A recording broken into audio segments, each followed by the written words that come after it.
Inshade de manyankopon ono yade obo soro ne asase adom ne mobrohunu ena no penso yewie sa ya yakanyira ne se nadum ti yeda so te ase techamada bodwe moja pa edi afusane yemu. Good morning Ghana and good morning Asante man. Bidi edi Reverend Kofi Asante ne no pa ne manyina de na kwamu. All things are working together for good for those who worship and believe and trust in the Lord. And of course, we shall say amen. And pay we feed you know and Ezra 94.1 FM. If it's Saturday, I'm going to be with you. Enra, it was such a clash of the titans, the washing of brains, ideas, and of course, the survivor of the fittest. Why in the winning Council of State, and Council Bodu after all the babes beaten mercilessly. Our prempe the second assembly one pay benyamre now I interrogated the tricks, the secret, of course the smartest among all the smarts. Why let me penetrate here and what happened and I pay the details now. Why was people arrested at what time? Even how that orchestration happened. Politics fear everybody. We didn't come out, we dive into it, but the doom so is back. What is the problem? What is the solution of John Dramani Mahama's administration? The honeymoon is over. No sympathy. Ghana, we knew our problem. John Dramani Mahama being the president of the republic. No, I always say, Nanado Dan Kwakufado, I mismanage the Ghana's economy abysmally. But the promise was that I will come and reset Ghana. I will reset it to do so and I pay. Baby, I will. Let me have your ideas. Not a single day. I hear light. Now, yes, answer. What is the problem? 0531 455 105. Now, do I drink Shabaro pay? Ibinyamre, now, ya interrogate. Of course, I want to assure you. And all things are perfect. And indeed, that is how it must be. And I pay na yedin kobo. Mo fidi no na Ezra 94.1. Ezra TV ye kwa kofa no nsi akasebo.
Amadi share yamamwache ene benada February ojifo busme de toso edunwatwe afempino ene eduono enum aha Ezra 94.1 FM ene Ezra TV so denya ne kase anopaye nsama hodo ya editie na edihwe semfo agebre asonde so no ebra so se ede nyina esommo ye dem live Ewa Facebook and on Kaya Way.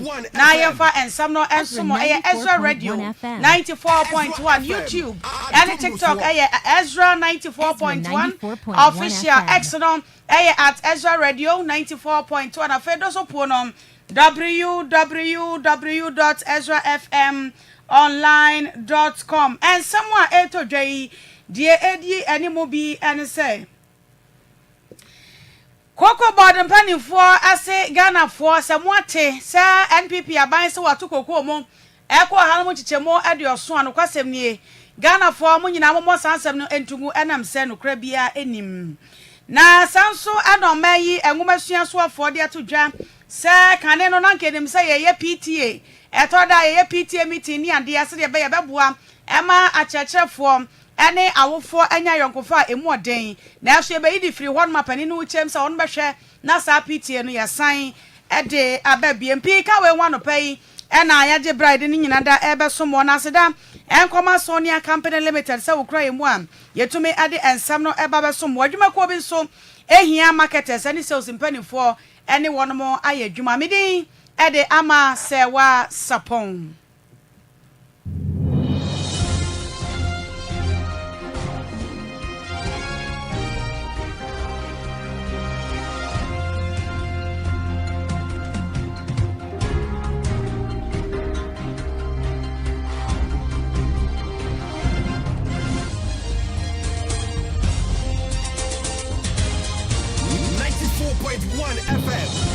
Ezra 94.1 FM.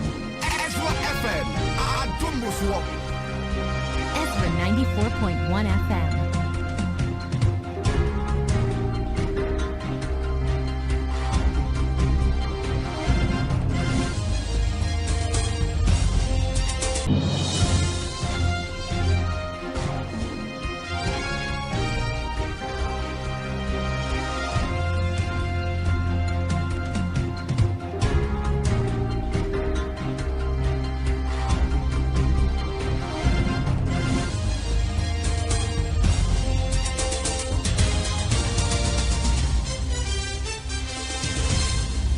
Abusia ye free and some no say na wotwe wieye ene babeto odwa na wotwe atwa mu na wieye ene babeto odwa se Ghana akuafo nkankan ne kokko akuafo won mo abeti asem dem asema won beti ni nyina no ene se aban ne se sesi akokko no wo babeto de se de amansan dwa ye to no no a eno nte ebo no a ye to wa amansan dwa so no o ha wo chichemo aduoso sa pepepe ena wo de beto kokko no e wo man Ghana mu ensam ne ye deja e wo social media ne so nanso ani kyere bi ana Ghana kokko board mpanifo ade beto dwa se sansam a eje ne hontre ha e won tentafidie no so no enya de se no kura bia e wo mom na de akwafa sansam nyina e ba ye no e ye bra na no fieda wo muso eso adwene ade fa chocolate ho ani kokko ayedua e wo man Ghana mu e wo mrahye bedwafie eno no man iso afo wo hwe enuane ani awrekocha so no manyafo Eric Opoku e kwa kan nsem bia Ghana fo bi no e fa ne se wonum se wo mbeto kokko mu e de akwa ha no mu chichemo aduoson ne santi eno da reverend aduana ba Kofi Asante Ennin ne bo homemo e ma oni onmanyafo Eric Opoku e kasa ya wo kire mu de nam so asan komo no ene wonsam ebe ye deja e wo Ghana ha se ye no e kiremu a wo de ba ye enie yentu kokko mu sabe yentu kokko na Kofi abano grabe di akonya no tawo ya yenya bosome o aveni yenya bosome ne nakakra exactly yenfa budget mai sure yenya eye vote on account about who will be pledged before aka no eno na ye be your man ya so better will be akona kokko for fi akoko you know they also your parliament Friday and on the floor of the house one chocolate day. If you want chocolate day now, only a statement on chocolate, no. And now your colleagues now, everything for our parliament, no, debate. And I'm here to cocoa woman. Yes, sir, Crawford here to cocoa woman. Yes, sir, will be a Canadian. Yeah, no. And Mr. Sister Man, if I say, yeah, on go for a Catalan, yeah, no. And I'm a new year, the man say, in 2016, yes, cocoa one, and this is the Crawford, 66%. And the baby of Cuyano. Last season, you know, up my for just 30%. And then, you're winning, sir. You make your mouth for crash 70%. okay No more. enti asem nyina ye tiawa abana nkasa kura wo ba ye no nche ye ndisi aban yi ba ye nche be den ena wo matimi atokoko buo mode nam so ye asankomo ni pia bonte no eno no manyamfo ede ho sem etudwa no ntisi wate sa ye se kokko no yato buo no mopani ne se eye huroda sem ya no kura bia enim na eno ache no opani no esaka se biem ya wasan ede ka ho kire mo sesese no eba ne se kokko sector ho no ma efri se NDC aban ne ba power no wo man ede ka pa wo sa aban ne hwe na saka no wotwia ede firi ho ansana na mo foforo bi wo ho no ma aban no etumi etu Efidi am dia ti ani ne se onye handing over notes om de ma ye no ye ye hunu handing over notes almost say eye cocoa board e de car eye almost 27 billion Ghana cedis. Jesus Christ 27 billion 27 billion Ghana cedis if you are handing over notes. wow No mo bazo je mi ti opa la first cano a move 5.37 billion Ghana cedis here, and you due for payment this year. Actually, say, answer now to we make a cocoa bono. Ticket me of the cocoa mubiano. Over 5.37 billion. And the Atontaya. Almost say a year car was a few years about from Utia. Wow. And to wait if you do a model soon because say Okotia Fakanu area. Cocoa from Manawa Brenna. About we about what's Obenya Sikakasiaman and Watom. Nisika Rubenya. This is the question I posed to them. The crocram one no, and or they are buying to say, I would dear go acquire Sadia Bay or my Ukraine was some Bay Aquanon, so what they want some reference any.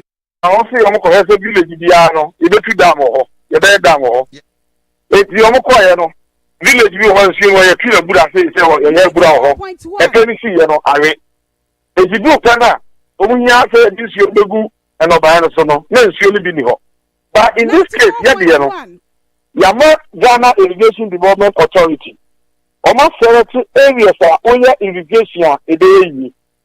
And the far areas from review her, if you have one year for a crowd, review of plans will be here fully the crowd.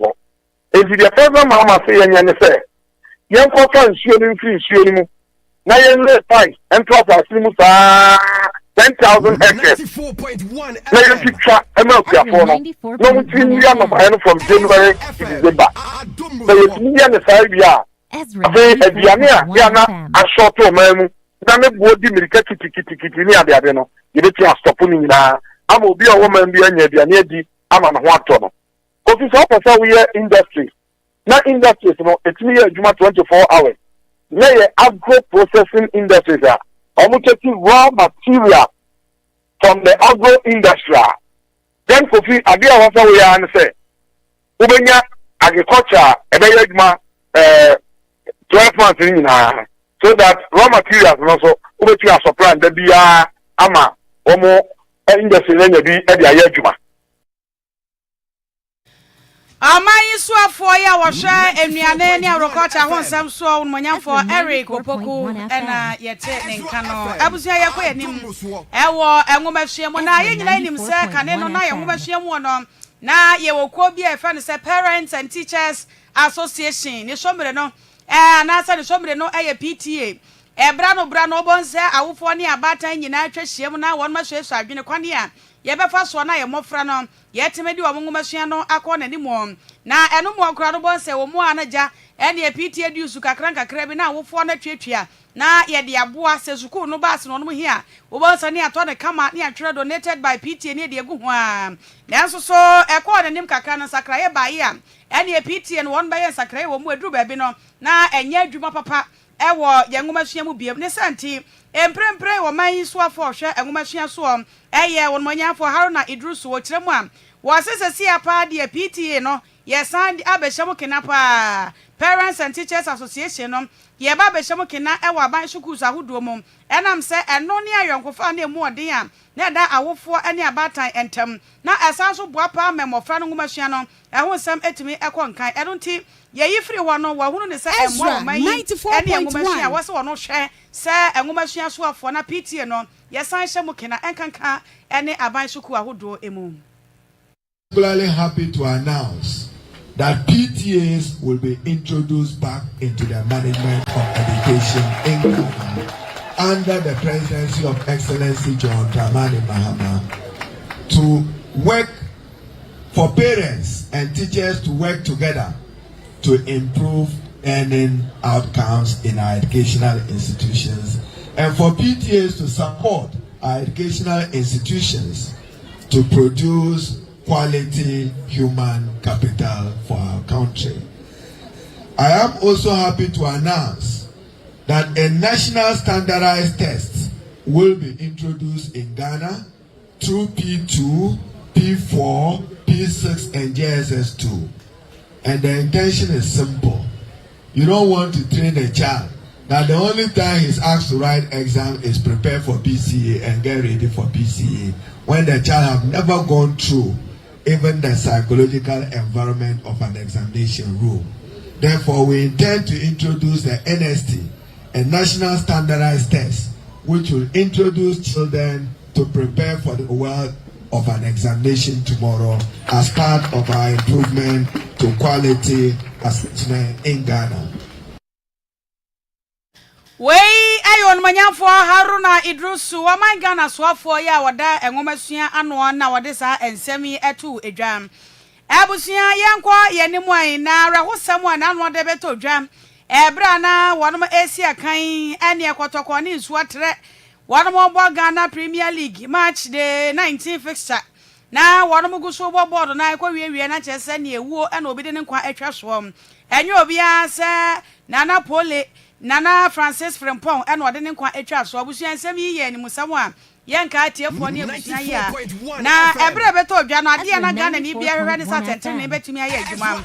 Casa for Adima Kumasi Asante Kotocom. A lawyer Safudu Wakasai. Etre mo se na wotwe mo nom na wo saka enipa nso wo so se wodie nom wo mo anim hu bie na enrada na chese se nipa nyina ye de on kopie mo e wo koto a de ekotokofo hwehwa ne se atentrene ye betimi aye adwuma e de ma na Napoli ene ne nkwa wode atwa so na yewura Safudu kwa sabe kasa biem ya wo kire mo se se pa de nipa sa ewudie ne se kan twe ne se kan wo no wo hyeche no wo mo nsa aka no a ne din no wade ato central for enim yewura Samuel Safuduku ne sama wade ato dwa eni ekoye emrasem sade a ya balo ya fo ne senka omune alo ya fo no dibisi ani nti o chese okosevu bi unfortunately abalo ya fo amakot omo so omo mfoma no masem amabi ase de la ya ne kan omutiam nti e ba san court say sabalo ya fo no omo asem ni omo diam omo anfa mo ayi amase omutiam de anya ono court no obema na bill etosum yenu lawyer no file an application no so o de inkrata even a charge sheet na second case no any pension no apolice for charge ni pension no second case no o de secretary ni bi attach the motion no say uhwe second case apolice for na yetia ni pension no a omo chesa fe de omo hu nipa o mati nipa omu nkun no ade ne din kura ba se friend Brahma in the second case on the to sunum samram no kase ono de ne ho aka wura ebre di kai a court share no na sa nipa nsia no emu mienu pe enan pe ne bae tina no ba court ma emu mienu bail eye oba no eman mienu third and fourth accused persons but first and second accused person here sa na court no am bail na fifth and sixth accused persons in there na omo e de ho aka wura ene bae no the sixth accused person no ono wa de ne ho aba lawyer kwa che so omo di ka ko police headquarters na no ya wada ene ne wasa na ba enti de lawyer ne kan say uhwe assemble for police for dia to ne pension so no a enumu de omo che say nipa simasi e fa no Brahma a wodwane ye hu no one kun fully say bona this kan wo no nipa ya to omo nyina no mo asema police for so omo che wo police station no sa na omo nyina e ka say e Brahma no kun de lawyer ne say de dika no mo amodi okunu din na say akire mo yenhwe mo sa ko hu say enipa simasi ne kunu dia ene lawyer no ma police inspector no bail na achese nyo ne kunu even though in some charge na dia to so no enye no nko abatement kan wo jese mo boa ma yekumo bi eno so eno de da ho according to say lawyer chese de kunu ena na ntia ma court na ma ne bail eni se hu de okunu dia na court ma ne bail ndi court gina ne ma mi no so eti abusia odipa wonum susuo se wono atwese kan wo pole ku no wono wonum se ne din e de Brahma enra wonum kokko to wieye ena lawyer Safuduku a woto nkra e de makumasi Asante kotoko woje pre e de semi eto central for enim lawyer Safuduku ena abusia yete ne nka no ya home so e wa rahu semi mu ani afasida e ma flow natural mineral water ene me bokase ne kakra na manom kakra ensuo na de ehye fridge mu obetimi anom se wapomoden ene akwahosan no eho hia wo a ene emesro flow natural mineral water ensuo bebere wa adwama asorodo na so na medipa yade eno nti wo be so be yade na wonum nsuo na ensuo ma wonkwa a flow natural mineral water mineral content no magnesium calcium chloride sulfate iron potassium ene nitrate adwabo bi ase no yetumi ade suma hoho ema program no edimonyam ebase open dodo mu a won mutu nsuo no e wokumase edwoso adade ntem mesro ba bia wo Ghana fa na bia wo se dodo bia no wo mo ede bebre wo dia ne se obefre 0500 106010 0500106010 ofrepe empelifo ejo so adwuma ko be se wo mo hia sales ne marketers ne on ma ya adwuma nti mema kentra nwam ene ma so no amoho ofei mutimi ko dwa so ene client ko kasa na moji contract akese no wo bo so won mo hia mo pa very necessary na wo mo ne mo ya adwuma commission bafu no mo beti aba mo so mo ni age wo benya mfaso ma company no so nya mfaso no timi so fa ho asem beja Ezra fie ha sei na mpanifo ene on twen komonya san so afre 0244 464 888 0244-464-888 Ufra empenifo no ejo so Fantasia ICA relaxa mama Sonia na dia bedwa so bomadi pa bi na uchi no enye kama empa obabi ehia bi sanu bia so hia bi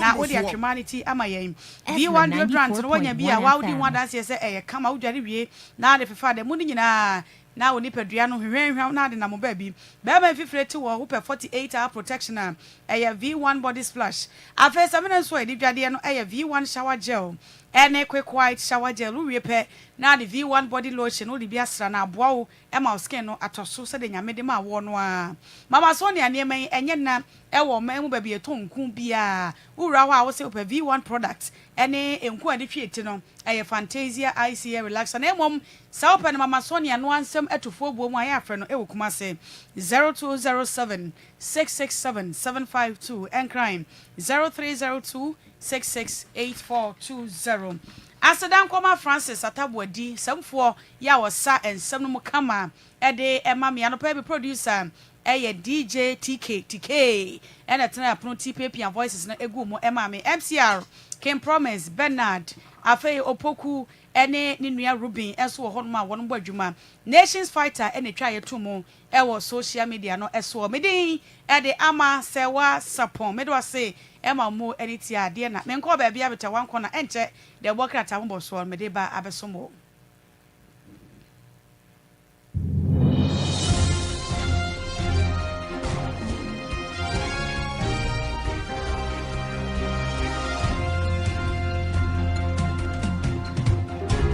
94.1 FM. Ezra 94.1 FM.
bi na achi awe nka nipa asay abrabo na nso awurade favor no adaye nso ehu ye mobo ama. Good morning. Good morning, Reverend. Bibi aboko de. Nyame gusu shira nyame adoma kwasi ada na ye lunch nyu. Ye ginam. And it will be mega. And it will be powerful. Yes. We are anointing from UK. Yeah, de eba ababe. Ente beton safre obi bia. I see momfa banner no to so mame favor banner no. I see ajonto fodo do na eba and the prophet himself betonse na enwuma hodo a we release nyina ya boy we are the favor. And so this is the 14th album. Yes. Wow. That is great. Very, very great. Until 12 o'clock will be the red carpet.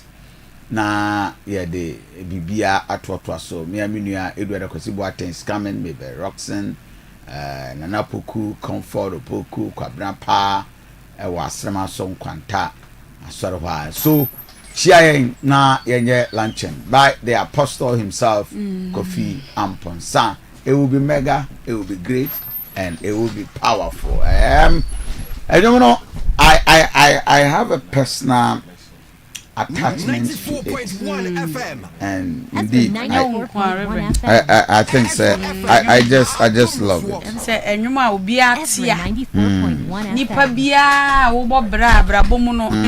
Enso bi ato pen de em say enyum no te ya to say enyum die.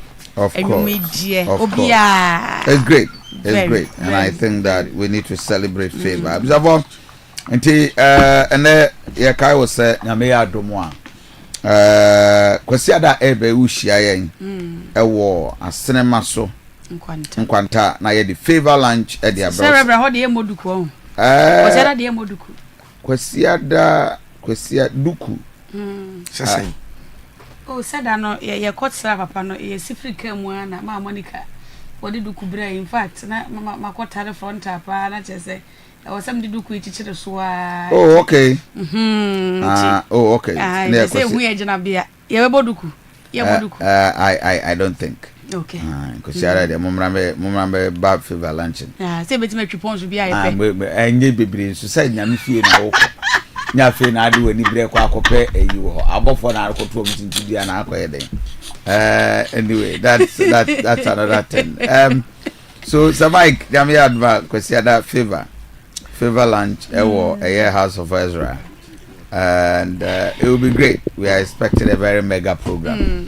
MCR with the picture be ato page ho monya ho adwuma ewie edusia eduteku a yeba ho mini ateku mame mo achi anope Major so Reverend 94.1 bibi aboko de nyame andom itamosomo hoye nyame adom okiada ya lunch favor enyom by the apostle kwesiada ebe ewo house of Ezra nti meton safro in a special way Itacho brabiu nyame adom akwesiada ye call asrema so kwanta house of Ezra senior apostle Kofi Amponsa favor enyom ya lunch nti meton safro Itacho medasi good anopa ye hwe mu sacha medasi mamentia atiefo na ya nhwese de next ewiembaye sisi ano de yakase ye free epenim kakra na yakowura sito brain no basa no ebekase emaye heat kakra na heat no nso ade ahoden eba ewiem ana system no so de be ya ebetime push insu no abreye ene ye nhu insu okuma se ne mpotemo oba bi ombenya insu ye wona wo costa ho no free takra dia somo abesin kan na jese omo ebegugu awia ekona nwumre no na temperature no ye ne okuma se beko 37 degrees Celsius omo mo Ghana TV from beko 40 degrees Celsius na costa nso beko 33 degrees Celsius and na jese ne awia no ebechan si ne ho so abodi modern that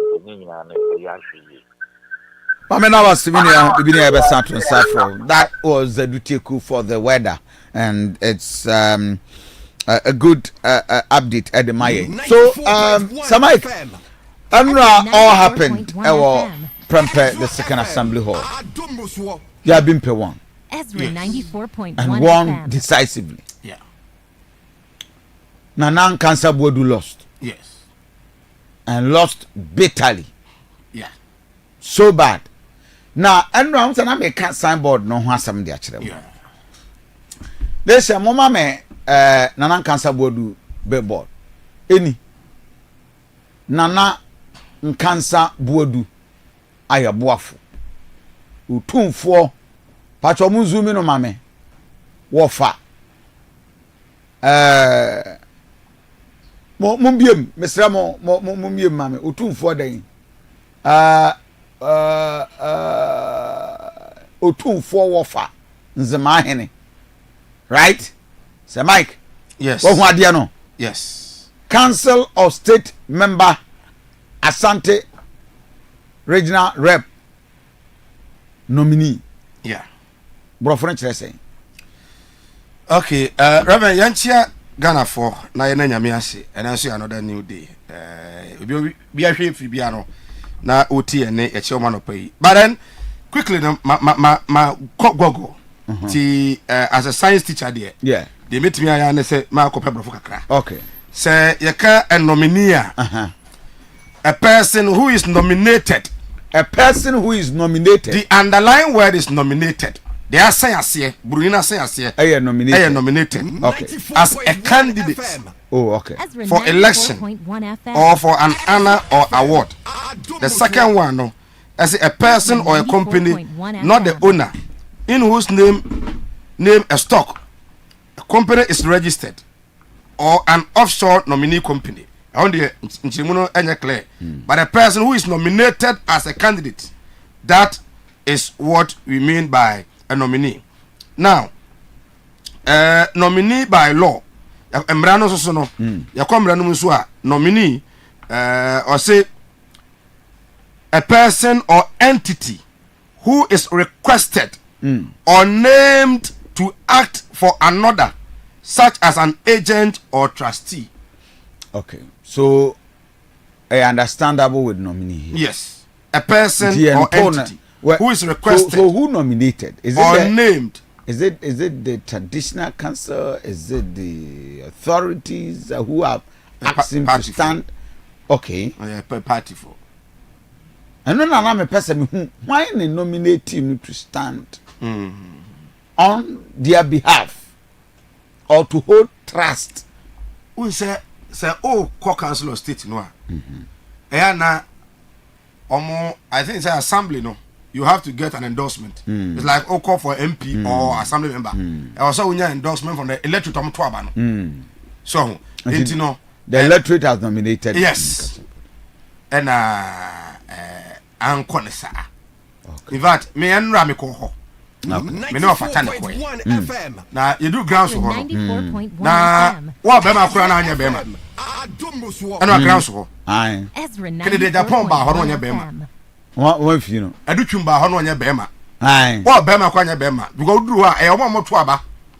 Ene santwerefo. Enko a ena na ewura mu. Even in santwerefo no kwa ro mu wura mu no. Na enye santwerefo say ye ya apomo no so. Da bi.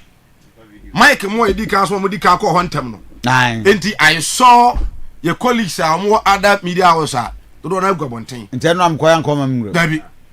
Enwa de no obi anyo obi a. Enro obi anyo obi a. Apia stadium na mabonten na apia stadium. Enwa ne na mabonten wo sa okwa ha no aba ha no awura ha no agina ha na awi ahye no akogina kakra. Apia. Friend man. Me say Enwa no obi anyo obi a. We ga ba bi agina. Oh. Me say apia kwa ha no aba ha no aba ha no aba ha sa. Omo ano mutimi wura mu. Patrick. PM.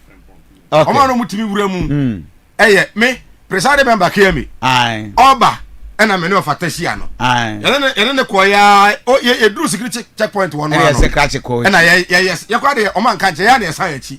No ko rem ko to na ba. So Patrick Frimpong. Yes. Ahmaso. Yes. Or a presiding member for KM. Kemi. Patrick, good morning. Morning, bro. Na Enra Aden Nanan Cancer Bodu. Mama Nare. Say meti ye na say sika first day amokoto na RCC 40,000. Enra ebinim kwa na say 60,000. Ezra 94.1 Ni nyina chi FM. mama nawe. Aden. Ni na me da asipi na men share with you for me and for me. We didn't say the obi akeka bia wo ma adwen kire. Na a contest na nzo say ni pa do me na akoye. Obi okọ bia so efe fata say obi tina council member. Na it was say assembly members so na ekoko traba so they are traba since 1993 to date. Nti say ekoko traba it was ni pa ba akoye ni. Nti say wo we ni a Rebecca said we cheska.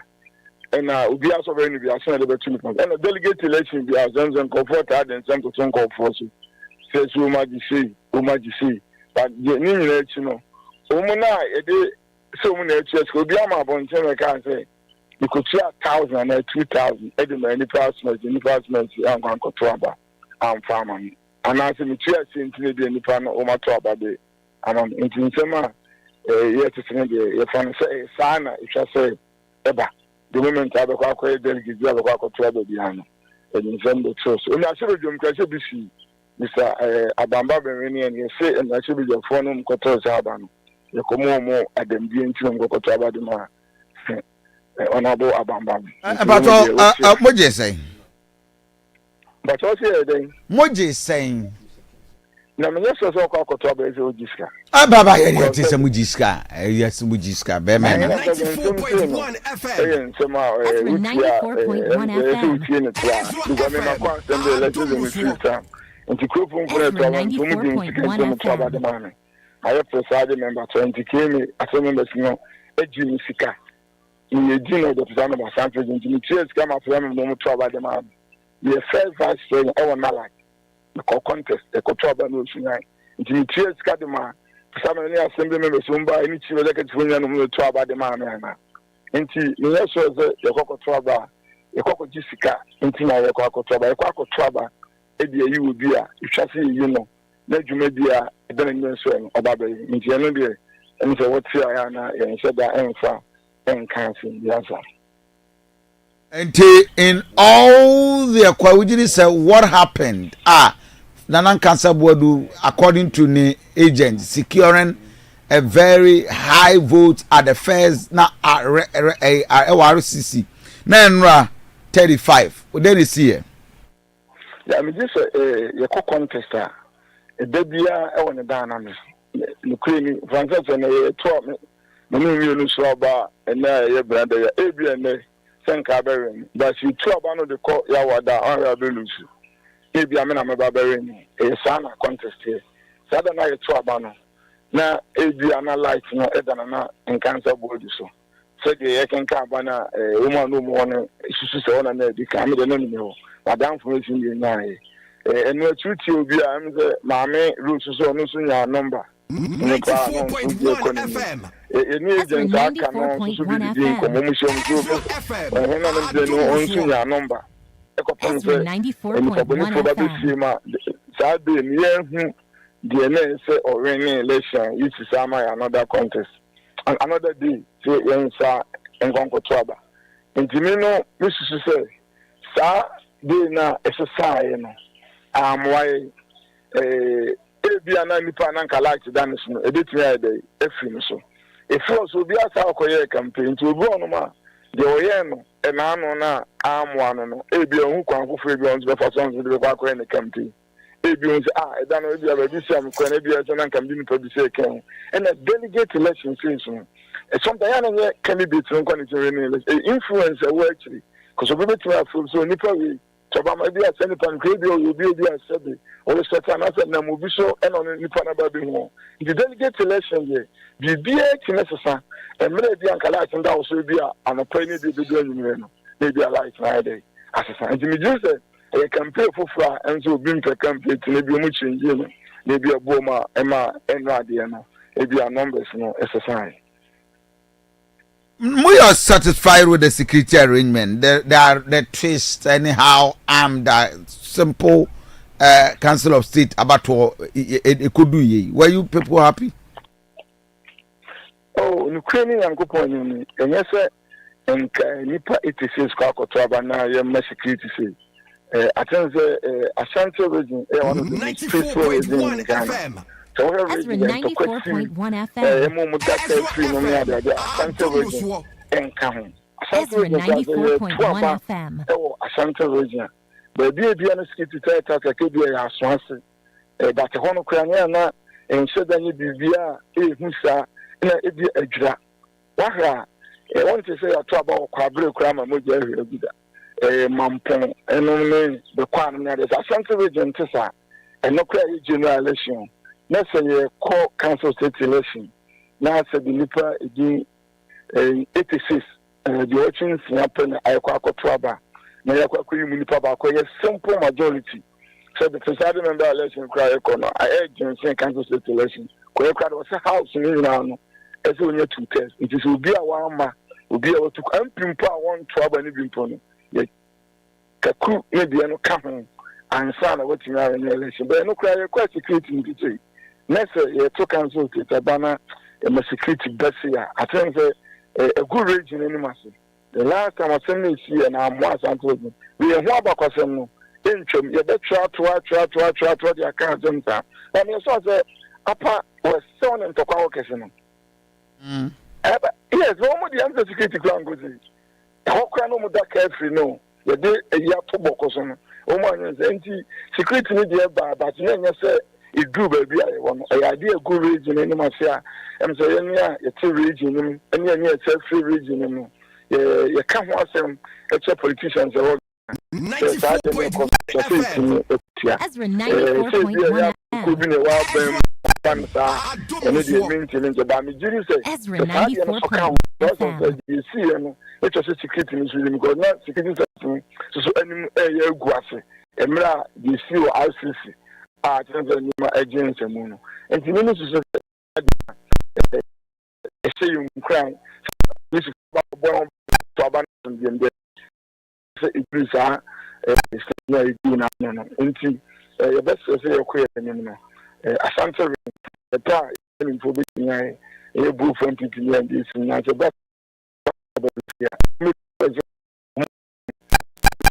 Nipa Bia and say Umubi and the boy radio some the media and also high promo and the council state election we name among us and then do so yet pay no near the better two opinion apply my question. I need the denim say, and I'm by let's say I'm free a bit. I miss it, but when the MZB and also come be maybe a detention, no matter a bassa. And now, the non cancer board now, so I'm looking the political party. When say almost so it will be big piano, probably which will make us or not the ever called you. Coco Western, I don't know. MPP, young Ghana. So the Moya can take granted. Dr. Bomiakwa, and you know, we are fresh and media. But on the journal, I miss it. 94.1 FM. Maybe it will be different that program. According to change from Canada Radio, so it's 94.1 FM. Not there. So, over an election, maybe. Enyadia umubepeno so umumpreno we no di umafa papa so umakwa akoye campaign and I name na kwa bia no umafa so first na de eno de na nye kwa papa say obere ne de yen se no ana ye mejantu ana ye nya kwa eno de na enya adwon papa but achire na umukọ achire no hu say campaign umakwa akoye de bia nkofo be no mtu umasem na ne bia umatu umasem na se na umakwa akoto abade ama you will be Patrick, Mamena was it. So, Samaik, I think that Enra now the twist is very interesting. Yeah. Because the arrest and the conspiracy don't go for saying ever way. Yeah. Say Omo Emma Quine Obabe no mo hage ni. If over Facebook page no for no there na ofri ni word biase a oh okay support draw here and the support ma Obimpeno. Oh, okay. Yes, because on no NDC near now on no vote from that area at that zone. That day no so nya bi. According to no man, 5 no munya bi no so ka ho. But I know I dey see here. And I want to say I mean, but I did a crap yesterday or they saw some mama.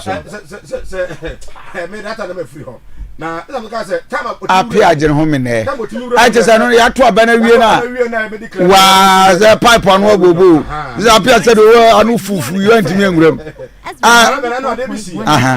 What do you say? I'm a camp. Sa 11:30. I mean, 94.1 FM. Okay, now can somebody na echia ene di mu. Yes. Oh, okay, no. Ai. Congratulate you. Why are there? Why are there? Yes. Why are there? Oh, Nana. And there was a camping. Aye. And the first time I canceled the election, yes, severe camping. And Omobano, they came with bus. Aye. That's me. Hey. Yes. Mama, Obosika. Yes. On an agent, the man, Nana Casabodu. Now, what to say? Oh, many are no Yo, Ezra TV, Ezra Radio, Kofi Asante and pay that say. Now, now 47, back to 35. The other see. Nya de di kan ma memfa akonye so na menchia Ezra etiefo nyina na menchia Asante members na akoto aba no na memfa akonye so na memmo regional commander abaso se na oyade bikitu bi na teach ma ho na so na de be che no na yemmo no amane no adwuma odi sa de nya na fast di kan na e kan fi se inkunim de ne ken saka enwa abato ekoto ye de so you want to control fi osusu ba na meni miura na bodun ka sa boaf na oye be no papa ebe bona na baso papa enwa de na bodun ka sa aye boaf against the nation na netwa against the nation. Yes. 94.1 FM. Na bodun en ka sa boaf against na asumi ibada be se Kofi Asante didi kan enwa yura akontate onwa na abarabaso akoto ne mu makama yura bibia ne mu emwe assembly members atake decision ya to abana na yebesere one or two team ko so a everyone that even say ko to aba ye dia ba gina go for so wo tu wi atena se wo kone wo bona se abano anye se dabo enwa ko ne tv ye dia abai gina ho na atwe abai ti ko so yasa ko for lie say we say be jare say ye be cha de no any party executive gina wo so say kototo a ukoto ani aje ofu akura uwi ani aka se tena se ben ko ba bia ye wo bonwie wa me say am ye agent we gina ho edi ni abato ye we say di pale ba on fa na dwe meto aba but oye trati chama oye wan e den nka sa ofie obeduru a obeto radio gina no so abesa line esa gina no so la ani mu abegina dan inside you ne aka ye fere ba ko bra ukoto o to ipa mi bia na ko ukoto a oba ne aka se tenase ye ma nko tenase ye cheje ba ba ni bia so akọ ne afuri ni da first ko tenase asumi mi hu bi da professor de iti eni na ko ye ni ma yesere wo se o ma ye sani mani na electoral commission so eni area si nyina hu sa de na abatu bia ya batu because bi enu ano e ba sa na o mo ye sa no eni bia so ka si bia si empra ke bia na no beje bi sa si bi mo ko feri ya ko fu bia ko sala ya ko jobi ko feri pa mo pa ba se ni pa no e do ba ko gu Anita hotel eni na ko si hotel ho kama ese e bo be 11 to getting to 12 nini pa 27 pe na bata ba no woni na egu ya kan bo mo hotel camp owo ba no bus ena do bae bus do bae on be ya yo mo lai ese de hu se be nyado kana te tena ne be school for ko nteku na ye so mo la do mo ko no se do ya ye se ya ba ko nyira no ni ai le anu apo mo ne do mo ko se ya le ye mo lai ye la ni wie no ye do mo wura dan inside we say police for no edikan search one san o wura mu wi na o mo press am ko tu party organ ba ku jira ho e no so say o trance me ni pere nyina ba trance wi anso ya fa le wi abaye o another lie o inside wo say e jira mo so e no mo ko to aba we di e ba da be ni ya e ba da be e di e di me di here asundwe enu asundwe aba biwa ne uni program bia ho na de tutu ochima anko yi na se ka ho asem Yeni police commander mu share dem na mka say baby ba bi teach ma ase ha adwene say you share say obi e ba accreditation apart from the all to about the original element of our country and they get to one people will be at the department and 94.1 I pay at least a penny for if someone said I say party penny for the party the penny be a Ezra 94.1 FM. Over there is member of parliament for Bosomche by Yamanen Honorable Kennedy on the Japan by Yamanen. Now, maybe not for Baba day because I want Casasi, I can say you agreed, say only accredited people in the building. Yes, Matthias. Now, I didn't know another question about the Say, be no accreditation. Now, what accreditation? You can say accreditation, accreditation is my agent there one. That's what I say. Yeah. Agent to be out here, because me who na kwesi accreditation e dan ko mu a wo me. No. Accreditation e dan ko. Accreditation na kwesi ja no. Accreditation na kwesi ko ja accreditation. Ye ko meeting no. Which say regional champion say obu say and say motor about say they no partisan. Edipa be na say so wo rem. E no mo chere say edipa let's say there for we don't feel how so boom. Mo ko an edipa. That means you cannot blame the police because police for there. My catch them say only accredited. And then another question accreditation to the Komwa. On be more room. And accreditation, who reminds of you? Okay. The police for no. You must be with them. Who have said a wound me among our who said this. Police for at gate. And a list to clear or more. The boom dear, no remember accreditation. Ezra 94.1 delegates and the room after the another committee back up and it's all how would you account? You could see a police. No, cancer board why disappointed because man first wa boka to a escapa. You can have what you can say, or no, or you will be a and I'm not going to be as a workout baby. And I'm compared with your bank, be a bank baby. And I'm compared to Yama Ubia. And I didn't you could which you say, Sinyamaya Dom, Nana, which me are more assembly members. Oh, I see in an empty. Oh, why the Baba just not being read and not being with that. Oh, I see. One of the coordinators for this program for the NDC, Donko Fuseni, and Menini didn't come over. He vowed heaven and earth, say under their dead bodies, and a bebasan and ankasa bodu, ebewini. Now, no matter what, just say omoya dekra uwini.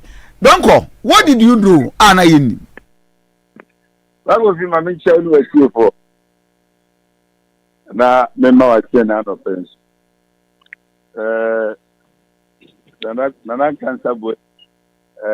Yemona baso. In fact, we are my run for our money. And so he's a very tough opponent. A candidate nyaba nyaje on panisa. E kabe na ba menene agent was won tua kapre. Hey, onsuro nyame. 94.1 nsuro nyame. Ezra 94.1 FM. Obosi kan nsuro nyame. Kasi about Ezra 94.1 FM. Now first one 70,000 no can First one garaga zo bodo jaze. 70,000. Aha, don't Kofi say ni. Susu ha wani. Na wo ha wani. When you say me a dick for Assembly of God. Me can pro. 70,000. 94.1. 70,000 cities was what they were paying. Second round, yes, 150,000. The second round you are saying 150,000 for the whole group. Omo onya omo no. Asa me catch you say you be man who say sika be me.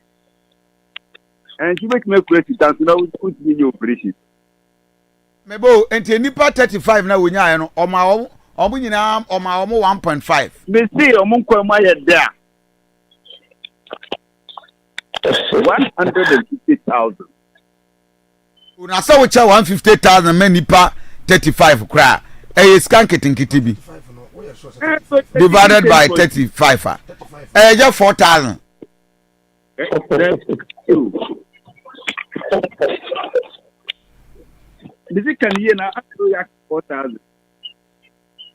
W, we see Obiano man 1.5 billion, and I say, Omunina. Nipa ba coupe bien. Hey, don't call. 94.1. Ah, then I can't say President Okako to the phone. Oh, you have a heaven, Anna. I don't know what it is. Wait, you don't call her any. They can wait your hand. They can wait the yard. They can wait the yard. And I can see you.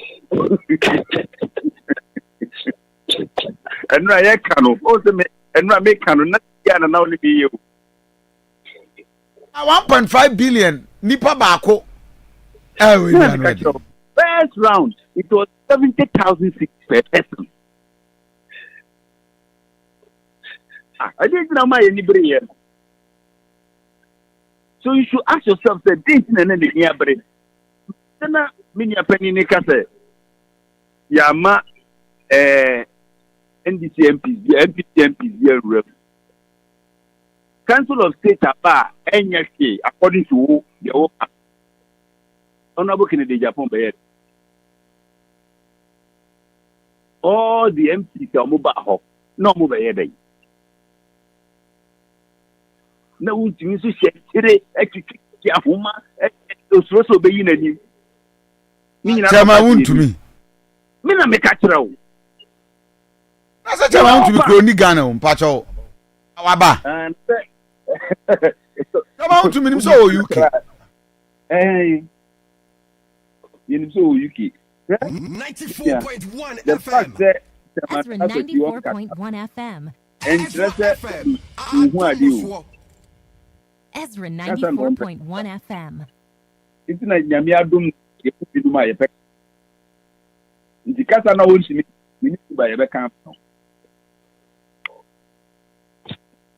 So me ba obozika na who can say 1.5 billion old cities against 70,000 in all 2.8 billion 2.2 billion bemena maboka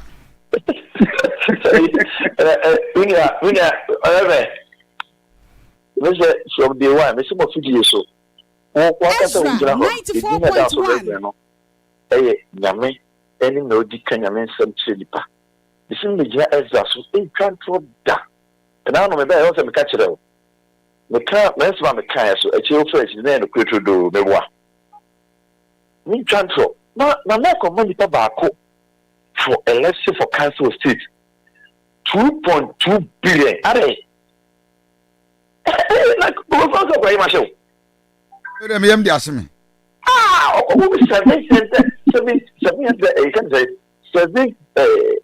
7 billion.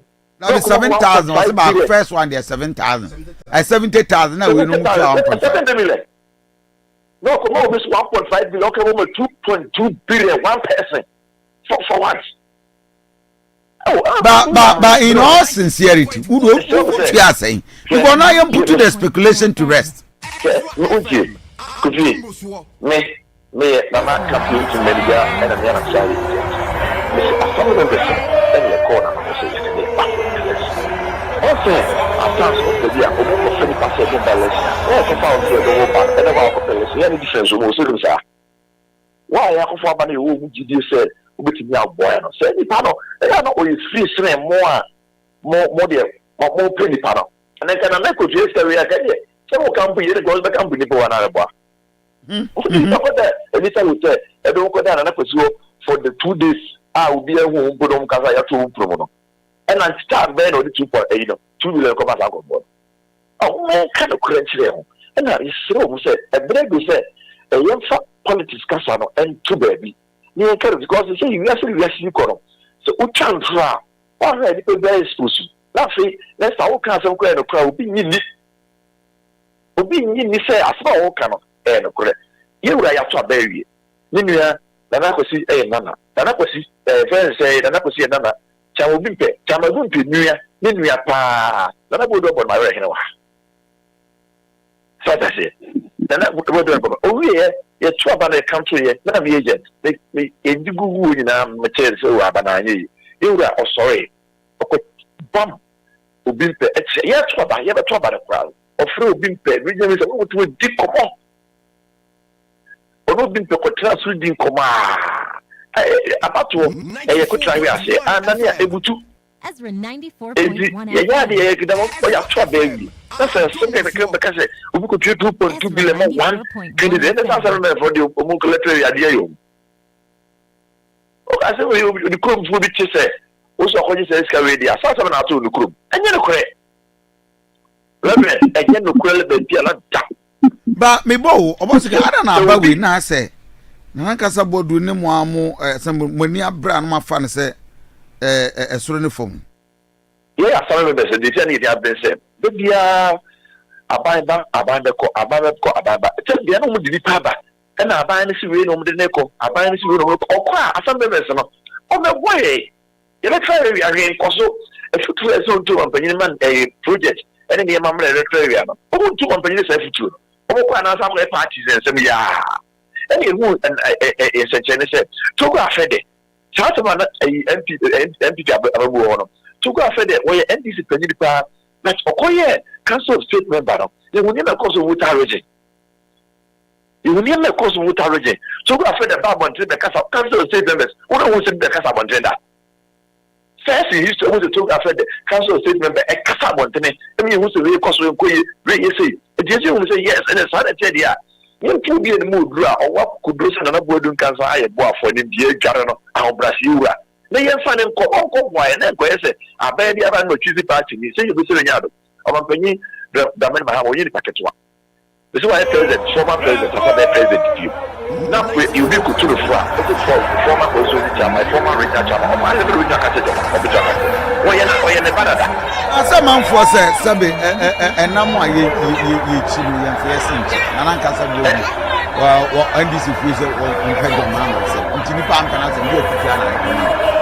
And you took up the number that I'm for us. Koni a question we yan because some must have no say nana kasa bodu no so anya campaign amajo ma na to go afere no ofe ekufa rasa mama mema donko answer that question ya donko mama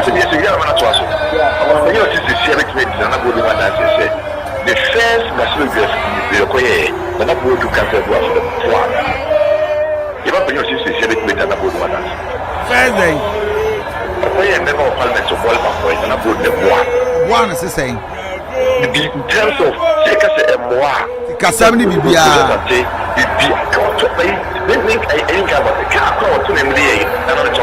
Hey! This is revelation. No, I'm saying that. Then you say, don't call. Then Nana Casa would I have waffle. Why be a my mama? And I'm waiting when I am with a man. Don't go to your mama. I said you should talk to. No, Meba, don't go. Na say do mama to tom to na Nana bodu.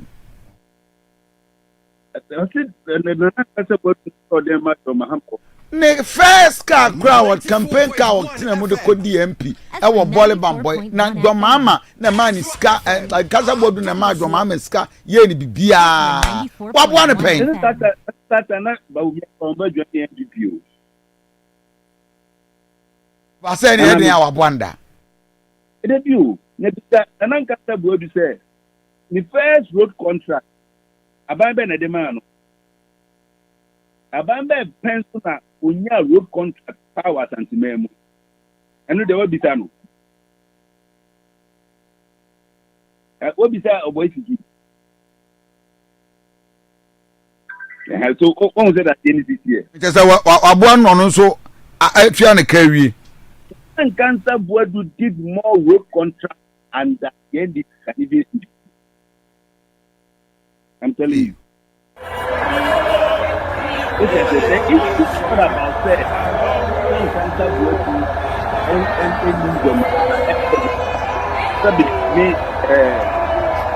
cancer board on 96 to the day that's an over the And it says, "Name a branch for a ultimate police station." And what here, like honestly. But what I want us all to put on record, that would be clear answer. Niema miensa Ezra 94.1. Jessica, I know about and I Yeah. it's about this one. Young Jessica beer, young Walker beer. And what in the beginning, whatever with Naminita. That time only about one more beer. I said, "No, I get it." And I get better, and I said, "Who will test the beginning? You can never break that." That would be. Would it be a number of years? If you need bread, anything.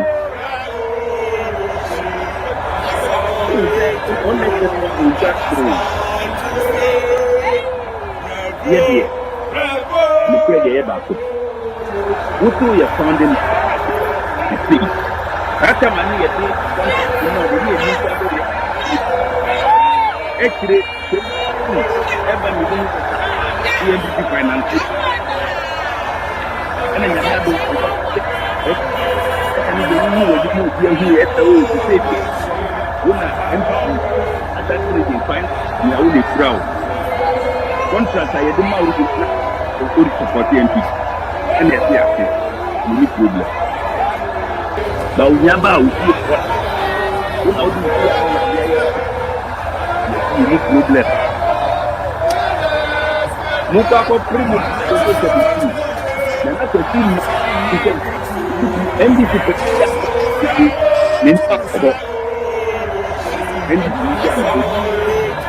2020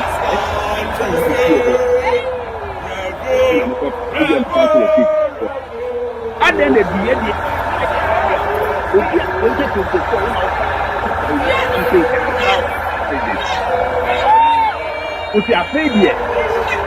Nina Nika Kofi, the Mahama Kofi. I'm Asante.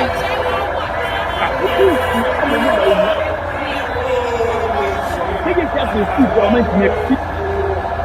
For me, taking 9 days. Go to market in the Tihon.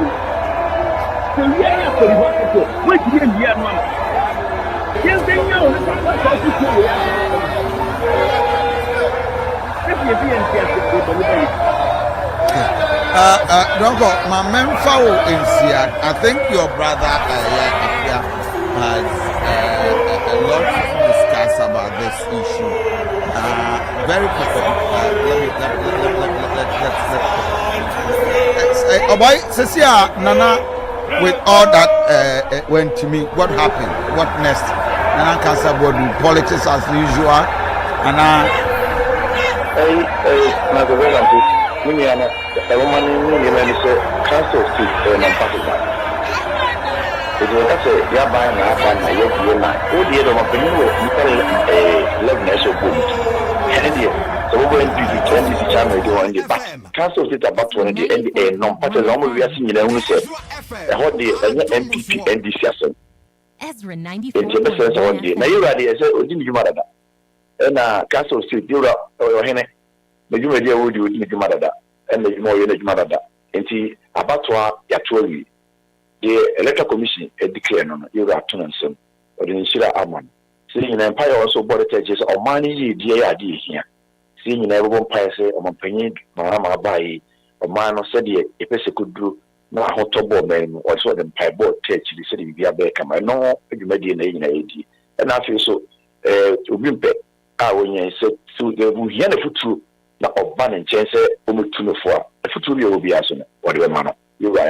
I see. Maybe just a minute. Appear Stadium, you're one of the individuals. The first time Nanan Kansa Bodu Koye went to me, Anya a successful election. Many appear Kasai, and or 2 worried say na nka dis form pen for kwa be makwan mana na awini apia na open na wonsa kan enra ewom si amoa nwura mu die ba na ba Reverend me se Mark me chiamo na mbajo ani ni obojina so ogina so bra me pacho me chia the same time say o hinti na me chia Shabiria you so yado nana me pacho me kan se minya butre tie me na unua na me web 54 mu ntimi nya kola di se dia me de kasa di kasa na ai penin kasa dia na o dia konya de di ntimi ncheo o ahini kitwa bi eni ba nana omo de mbeza mita anopai se wa kan se bi ni yama shime ni oba kan permanences ababra ta mo so yi radio enya mawo ntimi sra konya se kabaya we ni me be be obi obi a utibere bua no but stay away from radio last week osofu bi udi nka ba be twa no yam me kacha se wan kasa yi and radio yi ko bi Asante program ni radio be bi adro Ezra no se di ba ni osofu die osofu penti dia minim o si obi a wa party chairman onu be tuba ko tuo mampanifo MPP ni small boy 23 years are winning on Western region. Ba umya ko kromo on the two proman said Dr. Ba umya ba na nankasa blodu to promano. Obo ade na okasa. What can do that say the mama takwa na nankasa blodu to bia na na manti. Ayin sa pepe no kan. Eti obo na nankasa blodu ni ba ade chi lusu de lusu election bi a twaburu me na mo na me ka se articulator so me em se ade chi na me nyama nyante table ni fi de dia de ka sare se ko de ni na fa iceberg tobo wo de fi nkuguru nya sa ye jawo fi na papa je ba kan ye yanka if the Bible say wo di benku ma dia e ma munifa ma ba ku o mu ye no mu yo mu watamfu na o hina o tia konwa so a wonye ni paketo a Ezra 94.1 akoko wolu so a na de kasa ma fo be jina se president of Ghana wa president Mahama na na kasa buabu atoka akora ma ne pe oh okay na wo be kasa ye wuro be tra konwa so asem we mu dupa o ye mu di nkasam ba hat ba kwenya da o be so na nan ko to dwom ai jorze bi PM na kasa buabu nyama ni ko to ko ni except say na kasa kwa taade say akwa bo ewura me pacho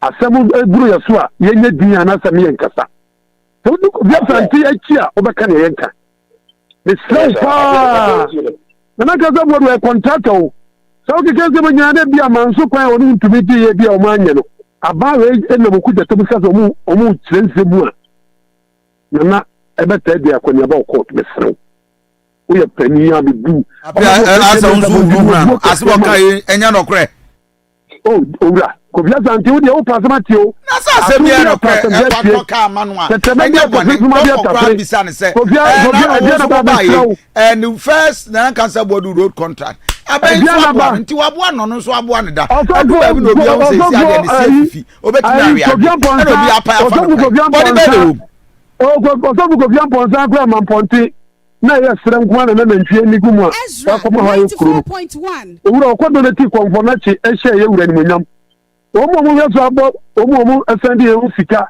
ebeti okotia 3 billion kana to bia konfo na chi siwo eda Kofi amponsa se akonye bone eno kurampo ye mfanto abonti na omampani so wanyini bi aduma o contractor ana se bia o ya doye eche na dia eti na kanza bodi ehia mi a o chemi 1000 2000 birinti na be jabon tike ko ogudu woni mafi edi obo me srew me siamsam ko ya na kanza ko ye wonya nwa mani o manhia e wo ye wuranim edi be srew ko bo se bro wo se kabi ajabi enye se nyina ne yekro edi se wudi nkugu ati pa wan hwe ya beka se Yesu Kristo wu oni Muhammad wu na kanza ni hubi be srew tika unsam so pa na me yo bi a me posam we are nice person ba radio nyama TV ni radio nyama se ma kiri Kofi Asante tuoro obodo mo pede obekari a bra obeko na trend se ya unya ho faso bia dire srew na nka za boadu akwanya bebre wo obetime nya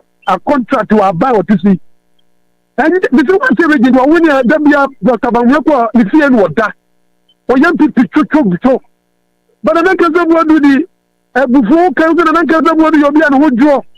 Hey, and then I can't what you are cooperating in a cancer. Nana penny po, but I can't what you every election the Brebeco, Mamma, Rudia, Branabano, because we are victim, because we are dancing one can you never so. Every bit of that. Ezra 94.1. It depends on what man and an uncle to say yes. No, Joe. Hey, an uncle what you be about the yacha. It is a good one and says, I mean, will be a one would go to become. We have a book or no, we book for 4 proof program. We have a say, I'm saying, no, you are Joe. Coming in a big go, there and another Abraham Cuckoo. Who will be better advantage to a concern of Ampresa? We'll see. Ogoda Abraham Kuku. Abraham Kuku ya dini ene kwa none kwa dao. Eti susiti na nwa dance ya to ya sundie ire. Bimi ko mi penase mo penase mo so kura. Onya mi ojina hello FM tinedu ese ina ba sama de dabre. Eti ni slow. Obo susiti na nwa dance ye. Ni kuku wadie. Bimi boss be we are born you on central kuku na. O se akwande ntabo no ball. Eso akwande de buru eti ni slow. Go na mama ko machia. Mu ko se mo niema.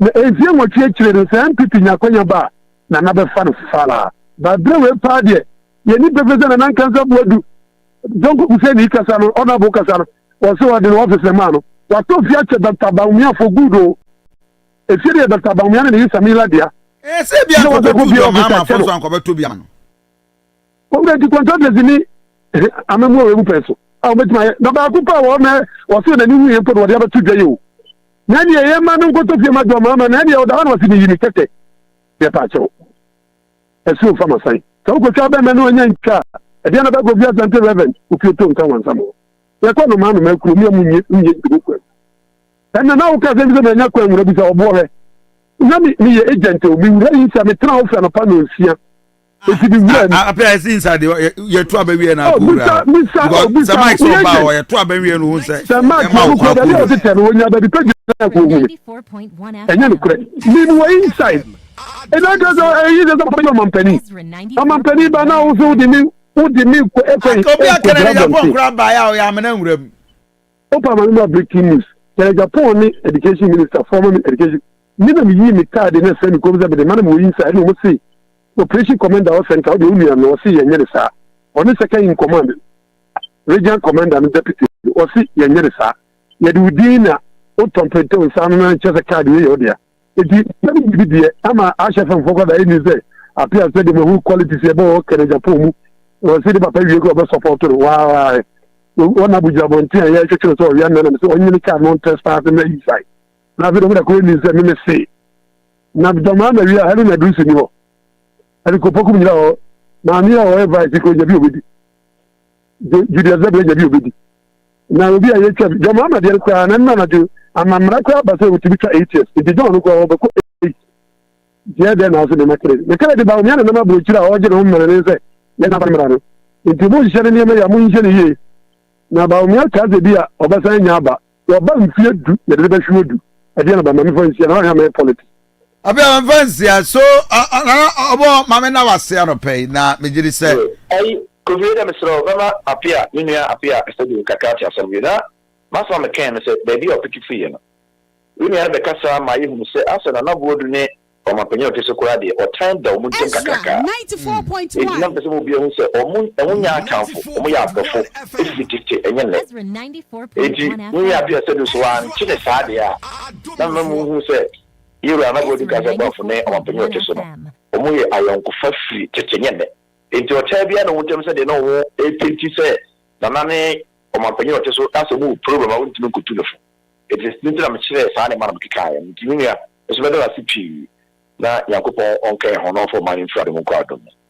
But I say, so, Apia, thank you. Sir Mike, this is how politics will end us. Yes, but I just want our voice note to Bremen 0531455105. I mean, it's a very interesting. But everyone may they have me power we no more. The company bemo.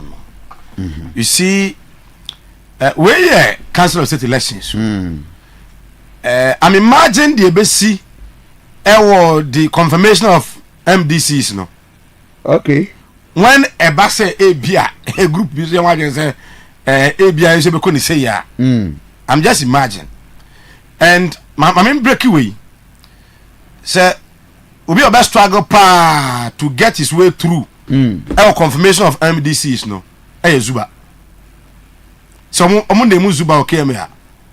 The forces are a bit peer from MPP against Zuba. A very strong pa. Because they believe say Nana Cancer Board do the first one now when ya our RCC no. Omo mastermind that act no. Zuba na lady.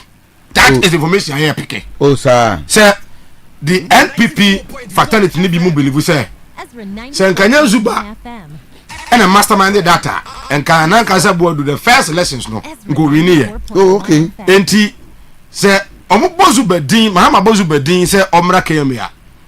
There will be a lot of forces against Zuba because of that perception no I bontin no enti e was say Zuba ba dia on share support musu pa again ma post for na ba so eno a usa no pa no mu di ka che guys ne ba ko na em say na eye because intelligent omunya aye ene de na nke betumi asi no omo che no ka mo down nerves na mbom e ka no e board council state elections no na ka hunhia aposifo ayoko gu wo ne nipa doma no mgu amoye bambofo na ka hunhia nti going forward no say the friend pon kan ye no going forward I think say I was say you reforming nema they will say we are just a council of state election me kware twem kura nkaye twem kura no ankaye me ka le bia nka ba ye so opemso nyin pa ko na mfa ne nko no ano na nka ko na etu bibia to atwa na mbom say e be ko no say ya de a emwa but unsa ndi for say omo time na omo opposition no omo anfo mu nipa bi anya dai am me ko because no mu so mo de ba mu a omunya okay na Cancer Board du aboka eno de age say bia wa Sunday won kwa asori ena abeka so na aboka okoye dey oh say enye na ye campaign okay so ndi campaign na ye ndi waboka kwa kwale sha ye campaign eyi Alex Nti wanye campaign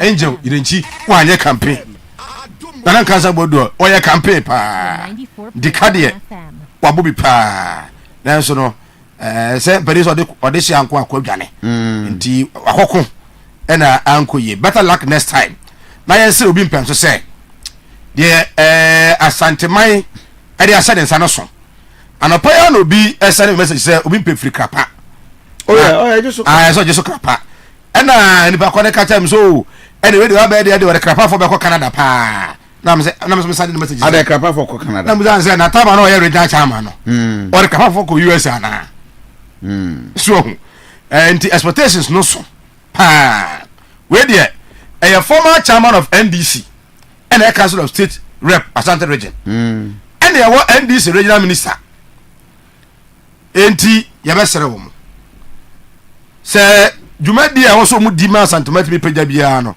omonye in the next 4 years ya yeni Mahama 8 years o yeni Mahama 8 years in Mahama 4 years enti mfie nan na Mahama edi no ene expect krom ha ye fin akwan ahodo a aban na da sha ase bo akwa enya sha ase the contract is free site ene ye ni mu say John Dramani Mahama ene na NDC ba ye de amaye mbane se de ekomoje anu omen so mutimi ye si yin Cancer Board so mu yi hwan yo ye de hia ni mpuntuo no se mpuntuo no ba because as a council state member de ye won fa ni pa adwuma gabi obi na ba ye wadon na bi aka so mama wan sere to bi na mum no afutu papa obetu etu mampanifo ama Asante region betu develop there eya pa for Facebook page 0531455105 voice note number o de betu bia na wako Facebook page Ezra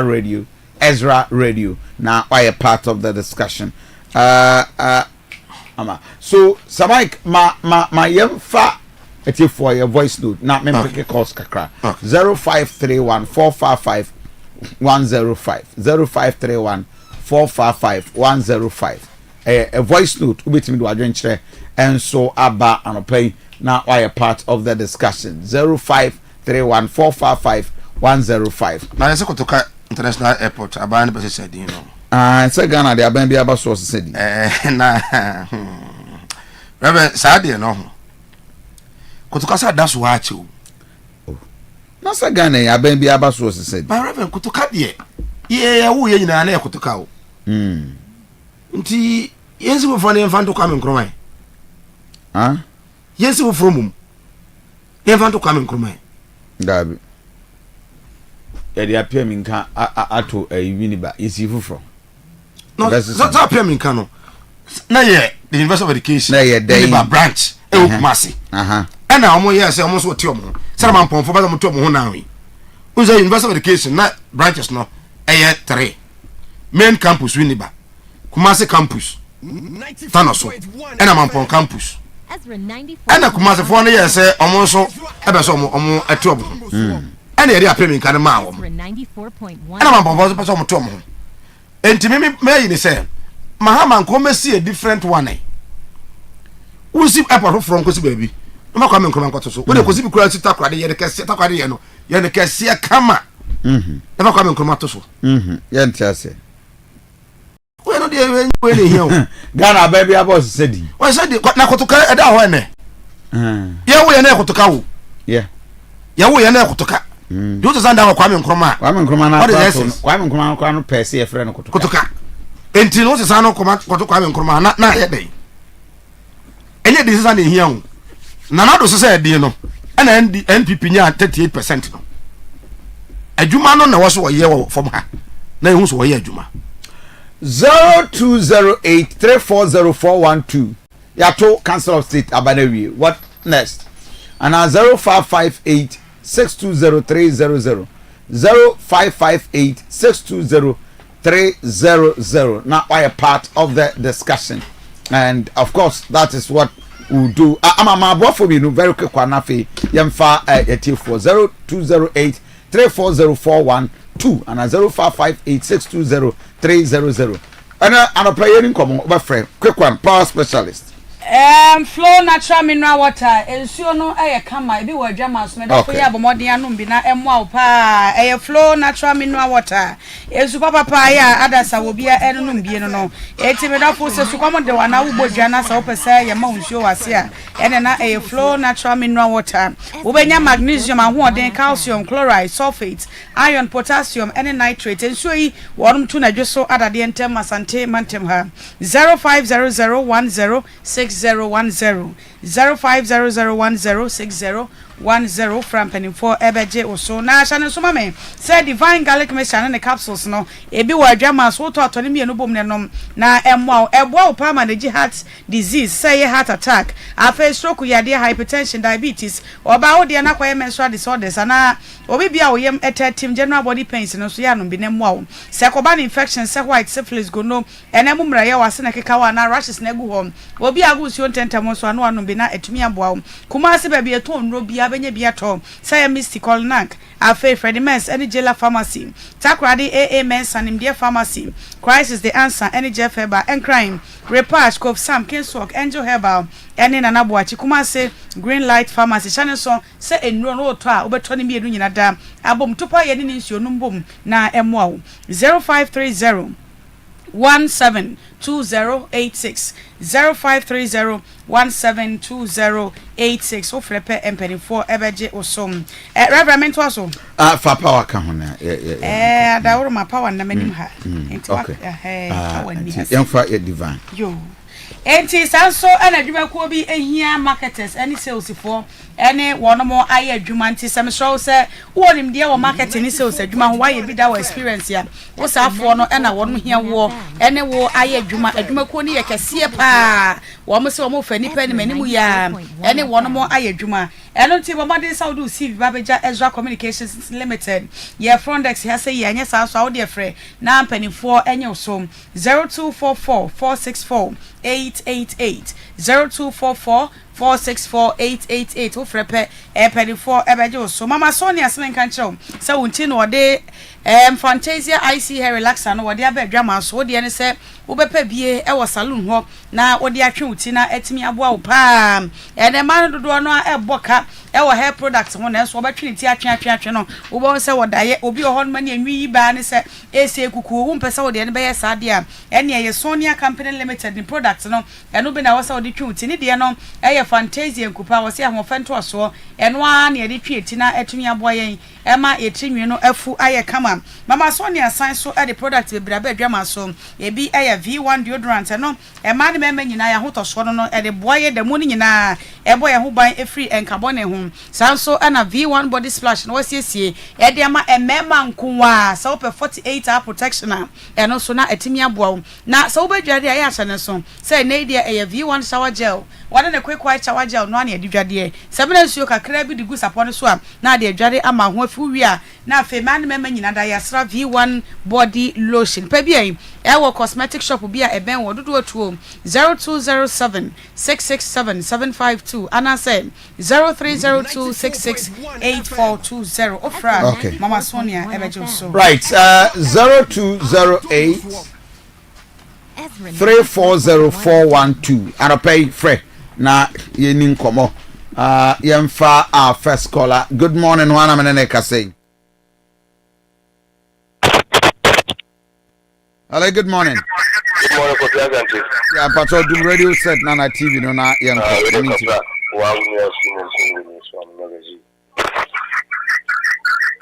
Simon, I'm sorry. Do radio set no. Good morning. Matthew Kofi. Obi na we. Nyame adom, mami tio. Weda sepa yankopon onhira na se magbabi obia ene atabodi na mboma paso anura monitor ye boa ma dwumade no ekoba bia na Ezra FM na obia tide ekoso ewo ho no ye neje ho pa na mencham champion chairman en digira minister munina mobo ho omo modern amadwumade no awie pe amade Asante mai ehwehwe no yensaka ya kan se yin na bompo ye taye papa former chairman ya obi mpe owusu eso se yankopon ema ne nyansa wode be kwakobo ne bla penny John Dramani Mahama no motimi abo Asante mai ne Ghana mai ama ye nyina ye hu se abato uto a ohwehwe mfaso enye se me party we nti mesiro bia se obi anka no komanto ne yem na Asante mai yansa beka ye chefa ese yensaka mamintia me am chairman. Hello, good morning. Juana menene kase. Hello. Yeah, good morning. 94.1 FM. Yeah, Juana menene kase. 94.1 FM. Ezra FM. Mami tio. Ezra 94.1 FM. Mama sports.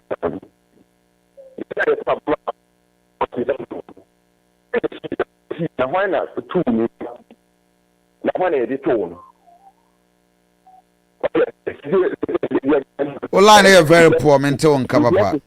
They say we are going to school, your uncle's school in Naya. What is he? Now, when it's two, now when it's four. Bye bye. My own father next caller 0208 340412 and 0558 620300. Good morning. Reverend Kofi Asante, Christ, nothing can count. Yeah, Mammy Tio, Mr. Paul, I will say what I do was, and look at the bomb about Papa. In fact, I'm on for Edimotumo, my idea, Panabon, some of Papa. I mean, more Lana Akosi Abaso, regional chairman, and a regional minister, and okay, the bomb about Papa. When the woman say, you're Ghana for another Santina, dear Okomotani or me. And as you do good year, in fact, I have fantastic papa. Then the mechanic say, yes, see, with the insure better from money decline. Dear Mamma, in fact, the minimum so the budget in the bar, Robert Professor, the other bonus, the mamma. Giving a infant Pabo, and his excellency John, Osmond is the money, Mamma. Then he say, and my papa, Magana, and the Asante my opponent to a fight. Yapo, of course, I know Shamopa. 1 FM. Let us say hello, good morning, Juana menene kase. Ezra 94. Yeah, when you I'm for Queen, I'm checking on another Christmas and Minister.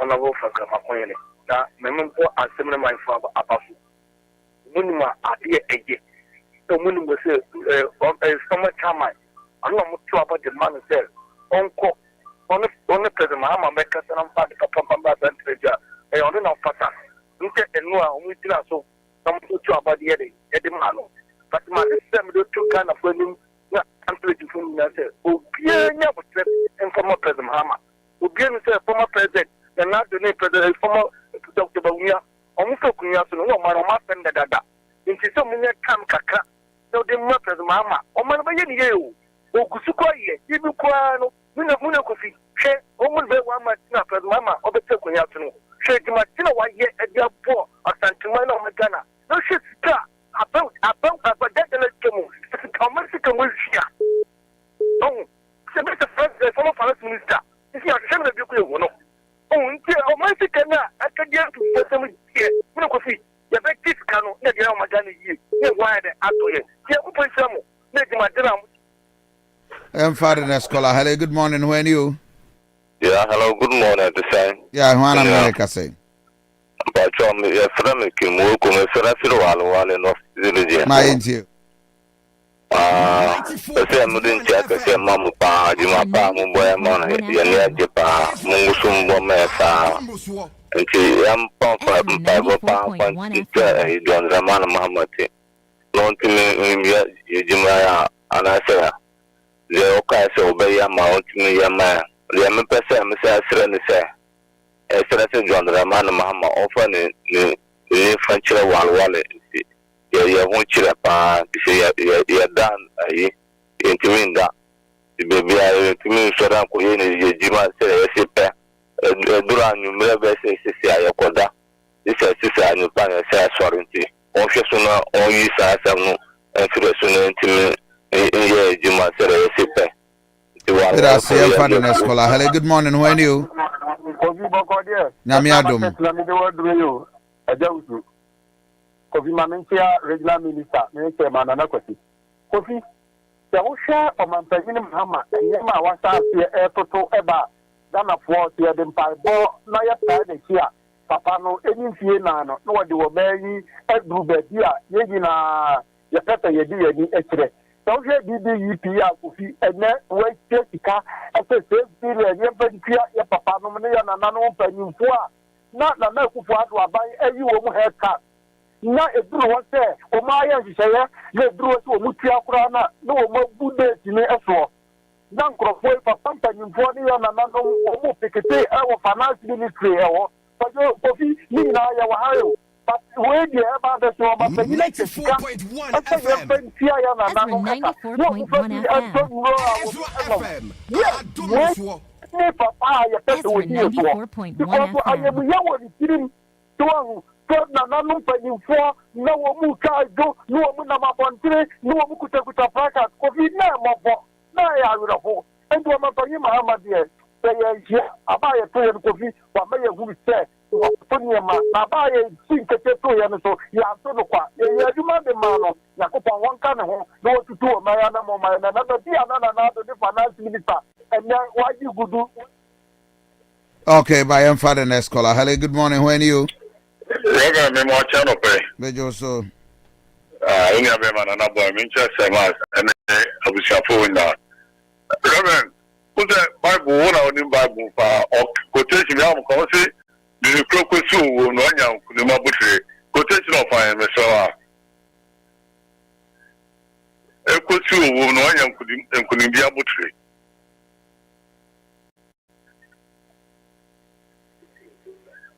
What is your quotation? Me person kaima na nan kan sabo dumai. Se niema mu koso na so kote ye nsem a sabe no amani pa bi e de kagu miami ni akuma fa amakoye ne so. Oh me ewia se de no pre ba kope de nka no pre. Se ne o papa ye so de ni be see the youngest regional minister so me o me nye NDC ni de but me ni ya de se me bomb fight famano so be me I couldn't and I never put your man but someone here can go up so I de na hard na me I don't know be can 2 p.m. from hey Ezra any MVP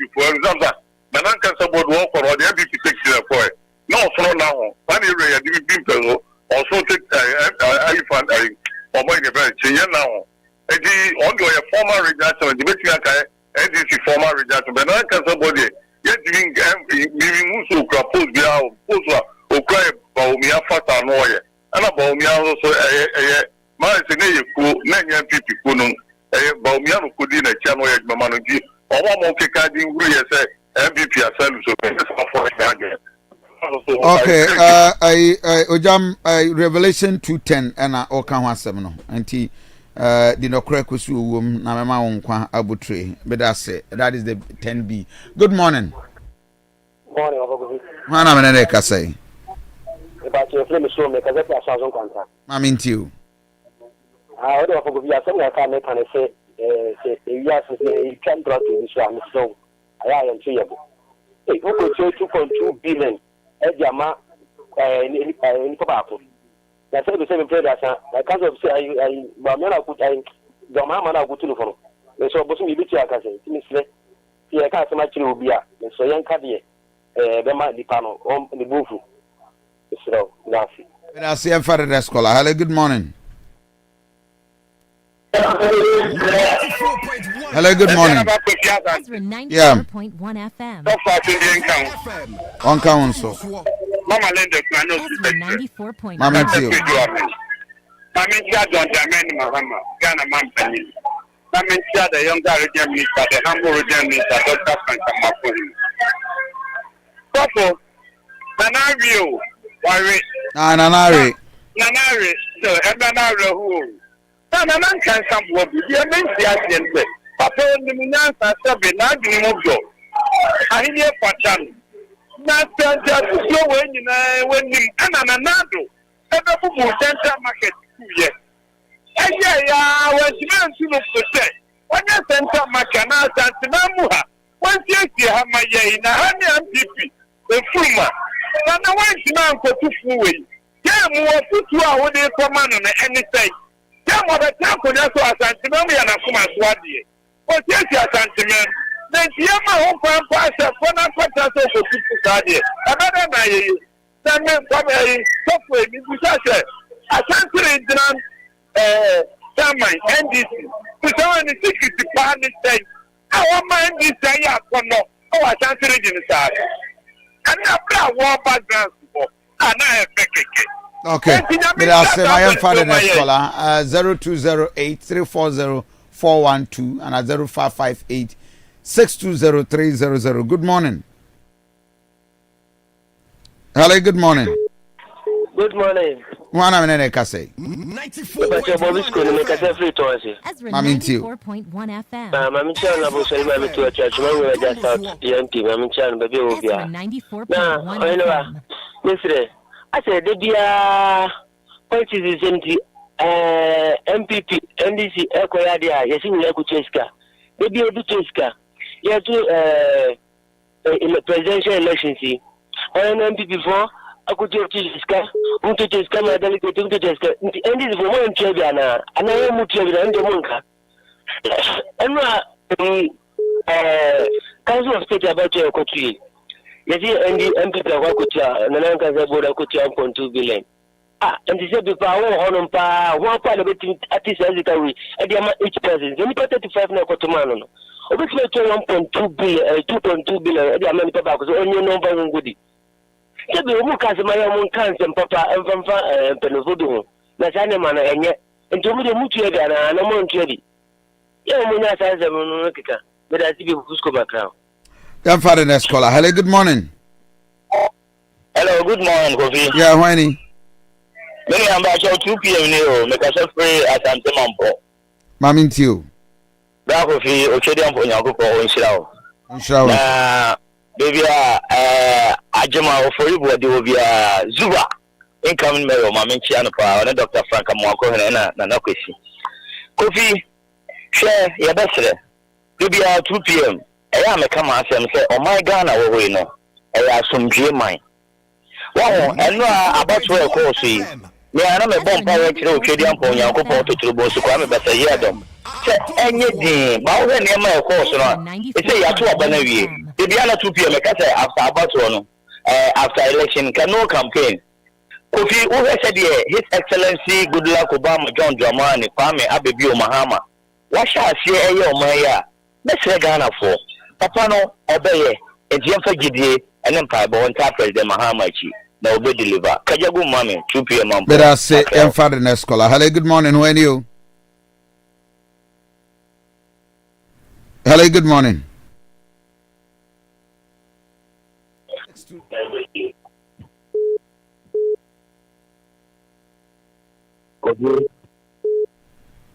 Good morning. One minute, Kasa. Okay, we couldn't make us free. Mammy, too. The can't say, Mother's word, not Ramoy. And this is an MP for the me home say, oh, we are sitting a the kind.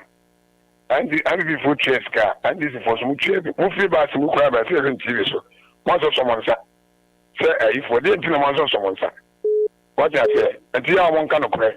We have a Quebec as a 2 p.m. free, Mampo. Also, what the quarter. As a woman, I'm a catcher. Also, got them free Mampo. Until I won't kind of cry. Why?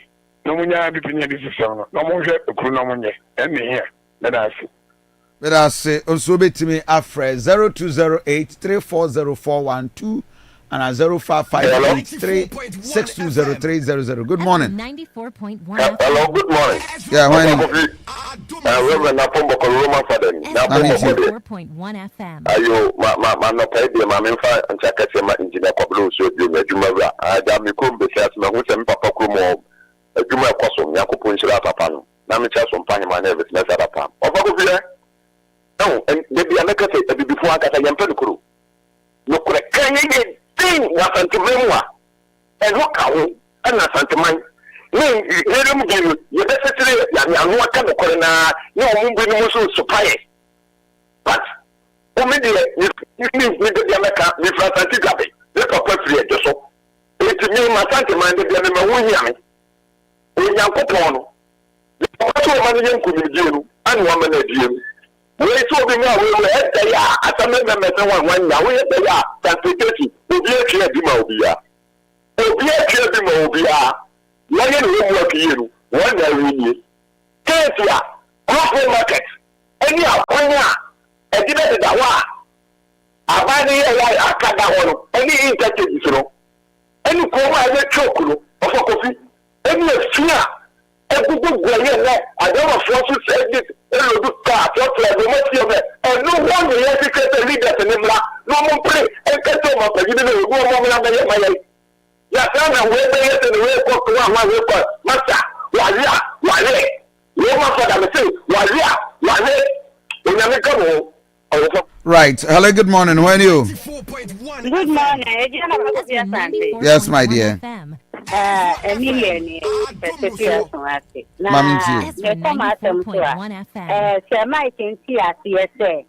there is nothing like Cuba.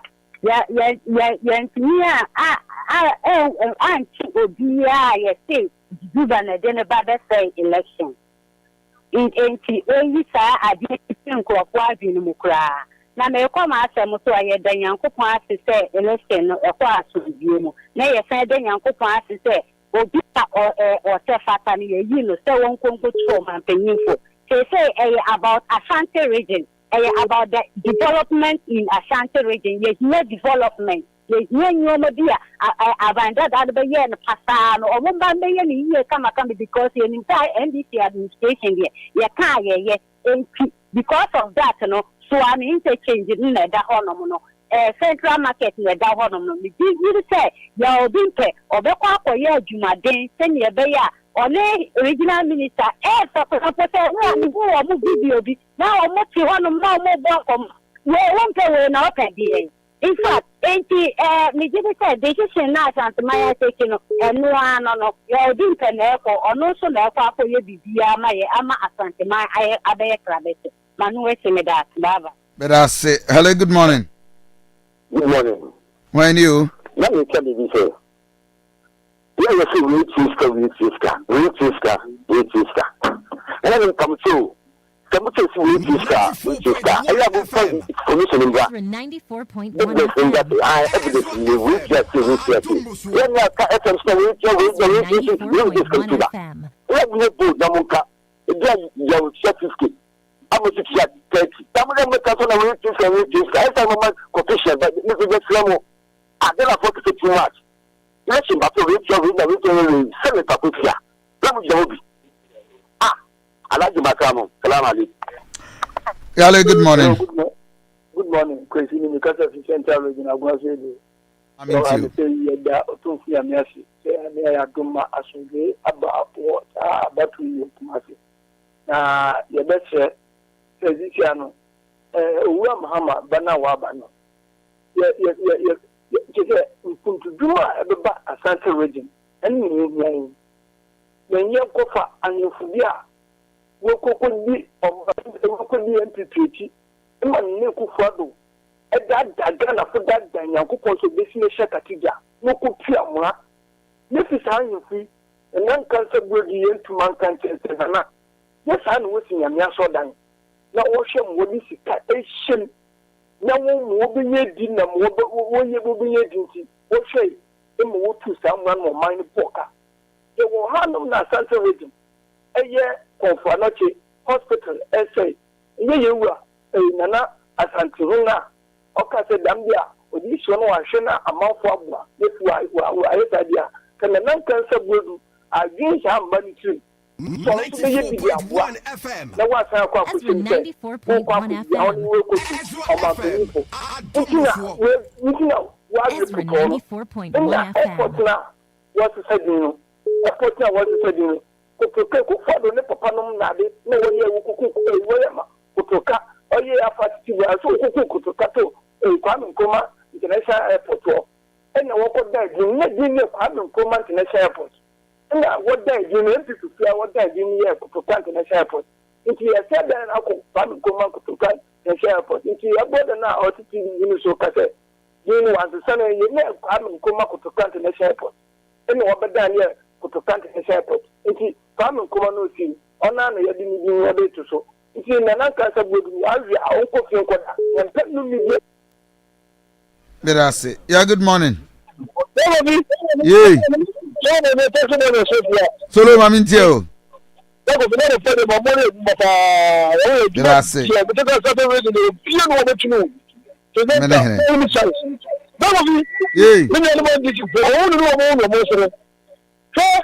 Akokuramu na so de kokoro de dia ye na no to se da because you ma ma na ko ro ba ko turu fo ma na fo ma gara no am this fo ba so ma ye no ni ko ni fo ma gara ti I don't know much na go do time because o ma this ni na ta ko kai ma ma ho I don't know much na ni ko de ma gara so na so o no go di ai bi fo de go di ale bi no na di ai no ka do bo de ka ai bi de no ko turu am na play o ma gara ya the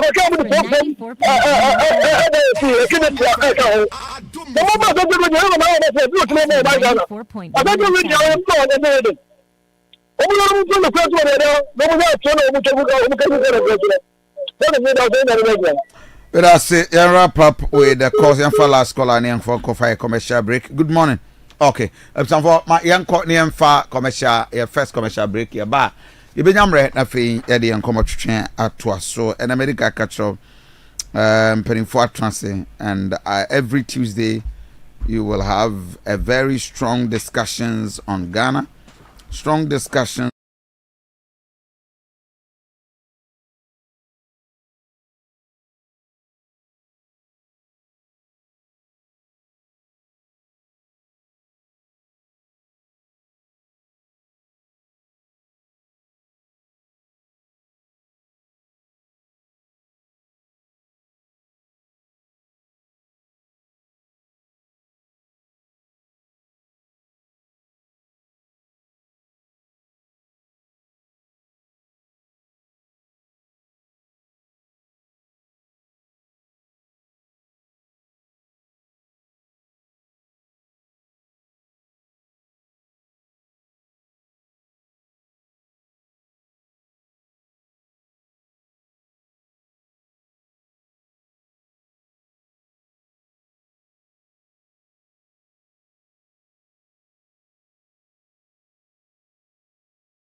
Kofi, now, Domama, or say, we are going to experience the new him.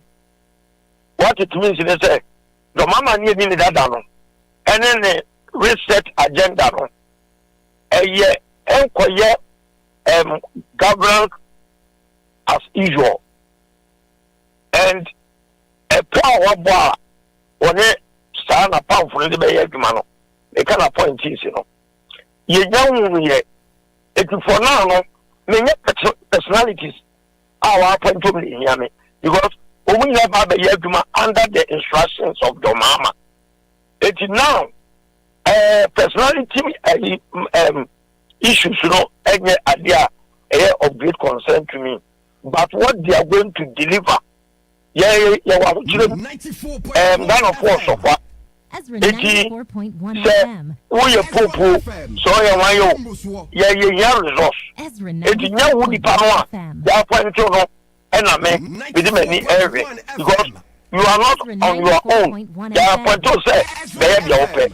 They are pointing to say, Brother Boama Yoga to Mama, we wish you know and come true. So therefore, the idea could be at this particular juncture, yet to me and can say appointment in Korea Nasa and Korea. Baby, have a kakra so can say obey all inclusive governance.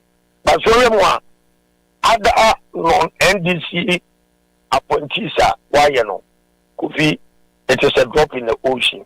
It doesn't dictate say all inclusive governance. Just like I said, you know, it's early days yet.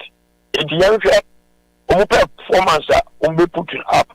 And then governance behavior. If you don't say Ghana for, I don't have to talk about the organizational behavior of the government. Abano is shooting a buyer on the Ghana for a debating Kitawano. A idea say Ghana for a gitum say, and don't the Kaya over for the sign 7 more Kofi Annan say, you will renew mandate amount. And Sana economy number. The economy if you are now the corruption up to us. Ezra 94.1 Yoga Mama and some of Ezra constitutional review. So by our constitution, a body, woman ever said, now you review constitution. Aka rules of engagement, and I am trying. So what did the Baba want to know? You how you will be able to me and imagine our so now and Sakaya. I was say a Sakra ya Omano and she say a Libu Mino and Sakaya and if I be Brinoja to say I was a Sacramono. You know your contribution, your input a call now say Omube consider na Abuama Omano for them to my pefra. You were Mama and some of the time, it be or try no more quite anymore. And a sign said, and this for a rally behind one. A bad woman I ignite, Ama or mining now, Abu Chidom. But the party Nankasa cracks Bemwa, and also a Bema Ghana for your confidence. I owe a yoga mamma mono. A veteran, Kobasa, Bibia way piano, Yada and Shedan Shreddy.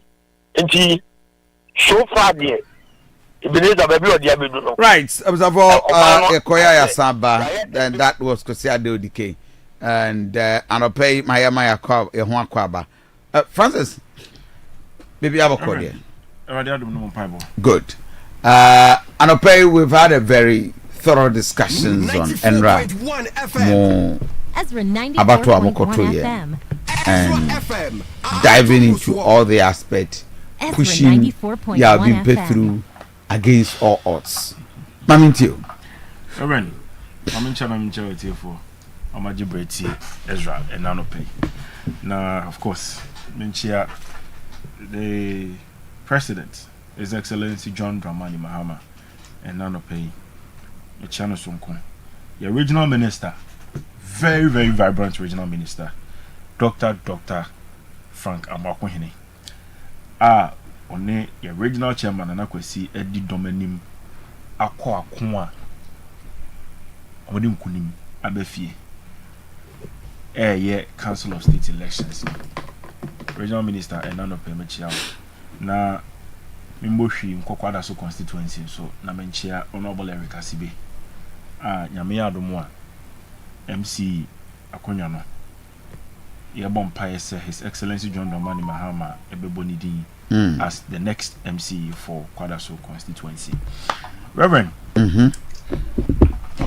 I think sir Council of State elections last week, and of course I think I saw you even around. I was there. Yeah, we were all there. Yeah, we were all there to monitor. Now, nanke wa bonten ready ekoso na titi na yete so oma 94.1 FM. And we were on No, I was there. Oh, I was there. Okay. I was there. And Drew by our mom said I want to be on to abani there na yenko ho. But almost started say almost to abani we no police for the BM. They were done with the elections. Into afena akasa omeye almost sort na counting abana yehu die odi nkunim. Iti Drew ho say anchan yehu se pinchim pipe na up and down na nipe baby afa ne ade. Ewi asema abano yentimi ankan. Be a big issue in the region and in the country. Say I think there were 2 regions. Asante region na northeast. Yeah. And an yentimi anto on the Tuesday. Apart from the 14 regions in the we are elected the Council of State member rep. Iti yewi achi na say ababa be hadwen there were security breaches and other things and my regional minister Gina so Momo ye reshuffling no Ghana a regional police command. Nam suma regional commander no ho no ye transfer no at the core national headquarters because I mean as a regional police commander it was your duty. One key thing this particular administration it's allowing the institutions to work.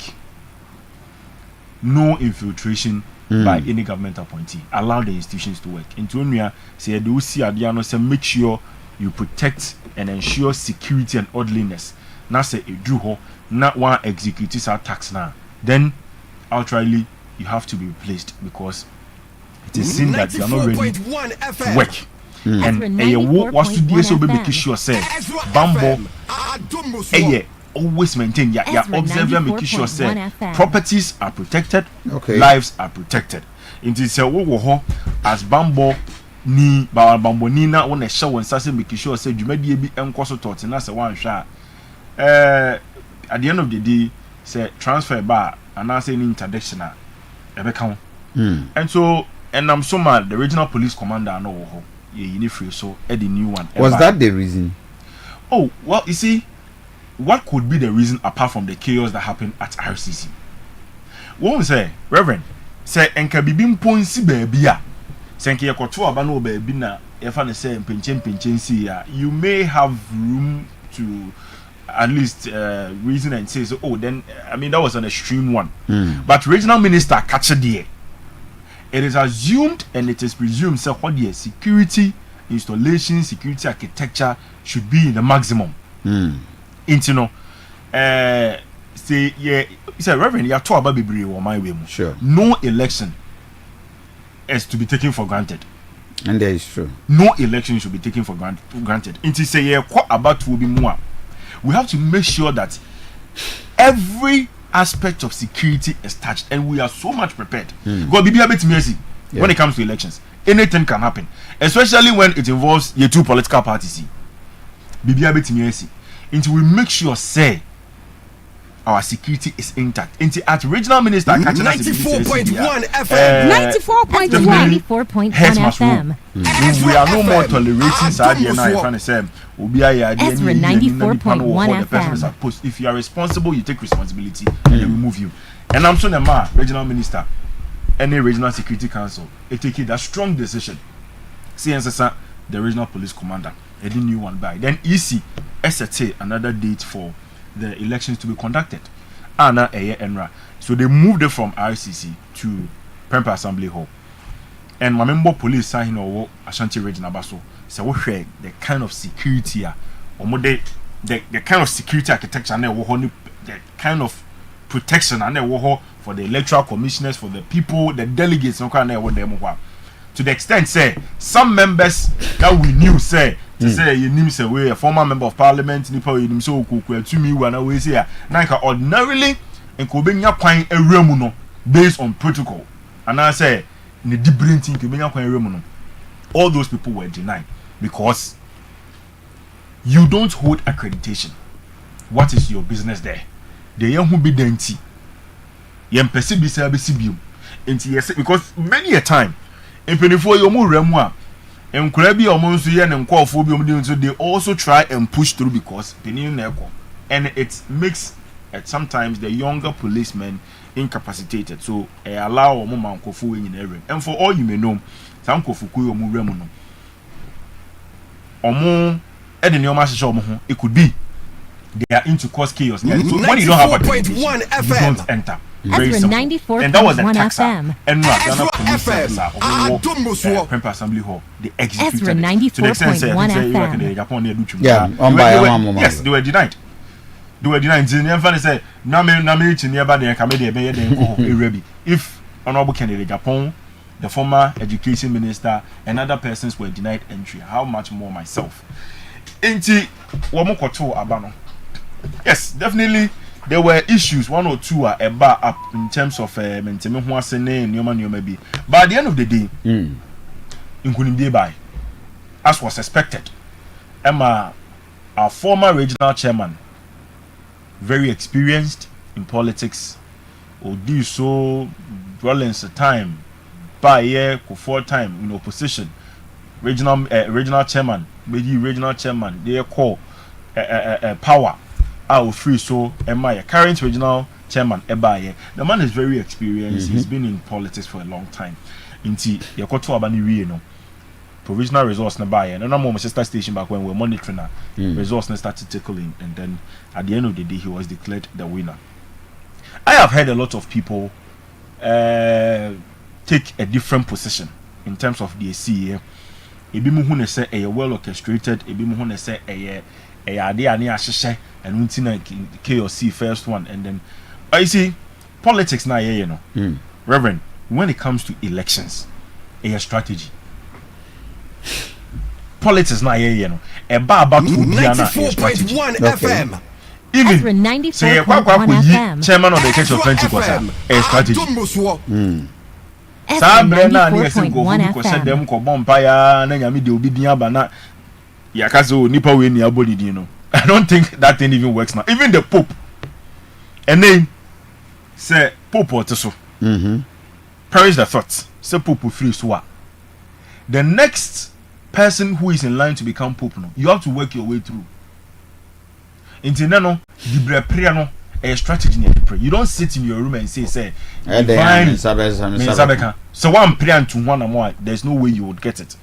And even the Bible is clear on it that the kingdom of God suffers violence and those who want it takes it by force. Violence takes it by force. It is what's not them cast me bomb pie say osoro emie mana na me nsanka position na me pa. It's a lie. And so every politician when he's going into an election goes into an election with strategy. Be it as it may, whether the strategy is one that is good or is one that is not good. I wouldn't say it's bad no. At the end of the day, the one with the best strategy wins. Even in the Bible, ebra na okun wo between cities or country way anyway, mountain way mo mushia kunyina no. Those who believed in their God, omo bom paye na nyame akire omo kwan omo fa so omo fa nyeden. Enko ebi wo ha yese men kontokwa no mumume entwa Jericho afesuo ho afesuo de bebubu. Eno na nchen yese Pija 94.1 FM Ezra 94.1 FM Ezra 94.1 FM It is a ye the ba a name na ye call into an election everyone goes into the election prepared with a strategy. Into strategy na yede kwa abanumu no, eno na de winner yede ebeba.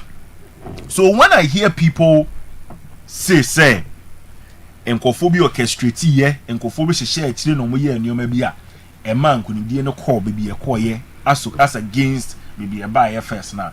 Then I'm tempted to say that probably omonte yaman yosem asset.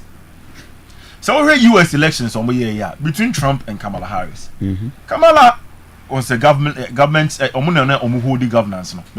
Yeah. And she was the sitting vice president and walk elections. As against Trump, and no back America for to so Trump view. Eventually, Trump won the elections. The strategy of Trump the quiet. Any say okay say will be 2 far Trump as so yes will be assassinated Trump. All those things were things that won sympathy vote for Trump. Yeah. To me, basically, I believe that particular gunshot was well calculated and planned. Because say obika so be kum na nipa no long shot na boat ya. I don't believe the person aimed for that side of Trump. And it was direct. Okay, the range and nipa no 223 by here. And so what I'm trying to say is that at the end of the day, 94.1 FM on this chest. Ezra 94.1 FM. What we do is that after the election, Ezra 94.1 FM. Last week, I am part of the people who are opposed to the entire 94.1. Okay. Just making them mere council of state members are mandate they said they only advise and recommend and that recommendation any binding on the president and we should rather move it higher into another chamber a bit me nasa or more advice or more recommendation the president becomes binding or it becomes a binding recommendation or an advice on the president on how he's supposed to rule the country, because it is assumed and presumed said members of the council of state are people are almost beyond what the politicians will do. Because a politician is the coin ever to her.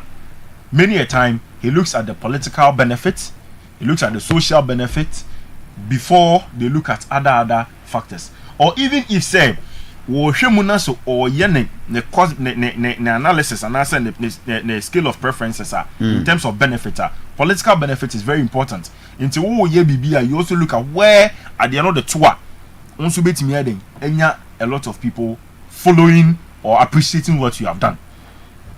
And Reverend, sorry, they see it was a clear strategy that each and every party employed into the elections. 94.1 FM. One thing I saw Ezra 94.1 even the front of the FM. MPP was divided. Ezra The front of the FM. MPP. Yes, because MPP Ezra there were factions 94.1 FM. Mamea I think say Crystal Rose no mudi na chi. Mhm.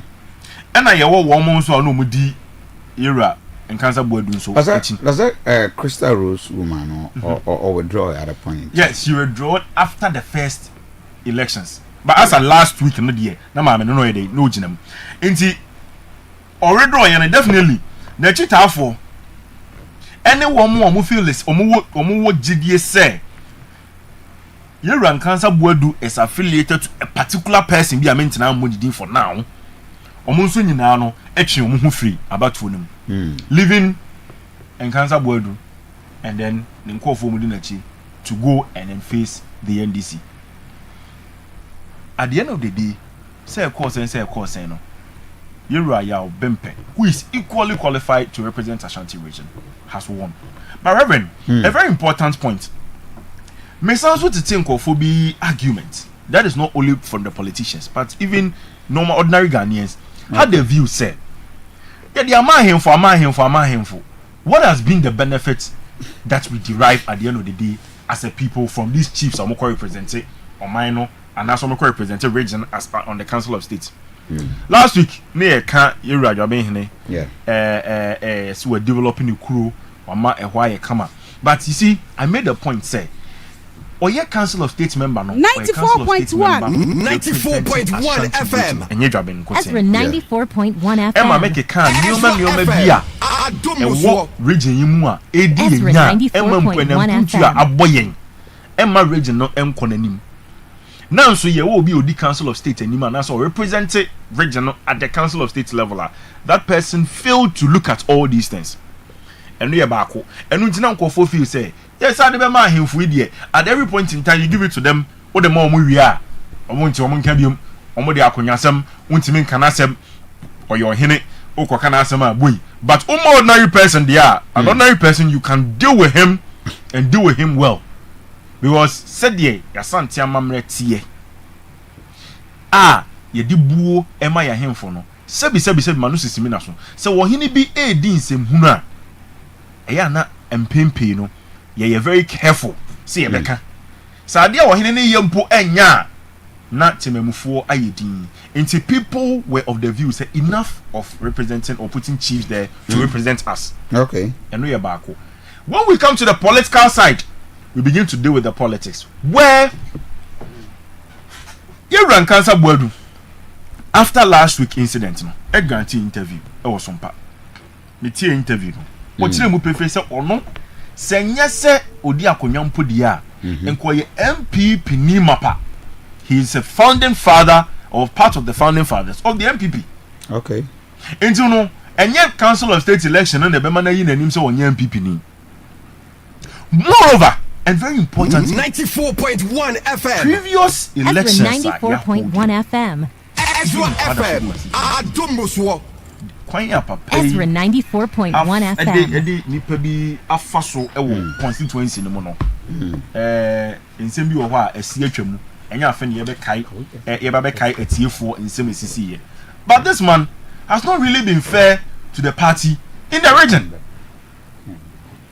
Enye baby or wonko. He's not been fair to the party in the region.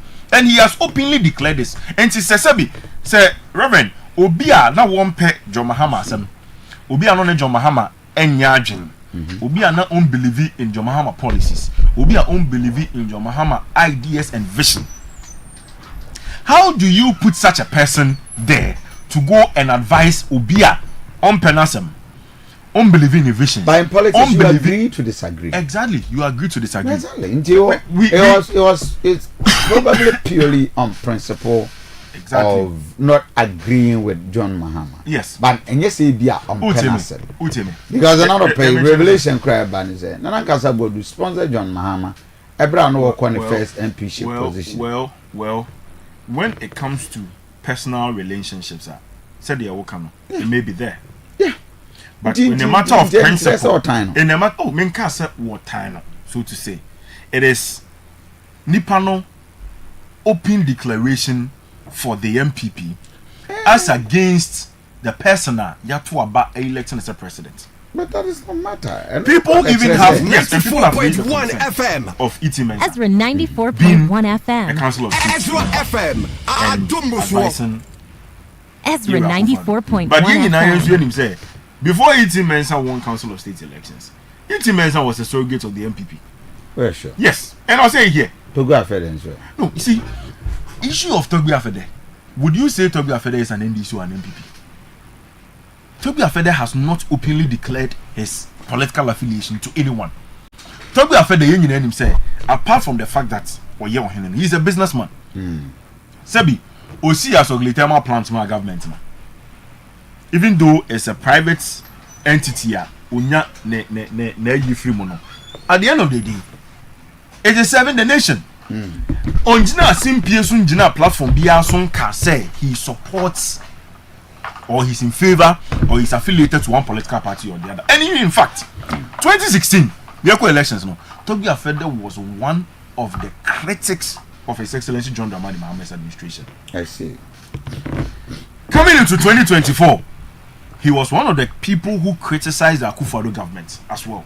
And he at every point in time, Toby Afede has been someone who criticizes constructively.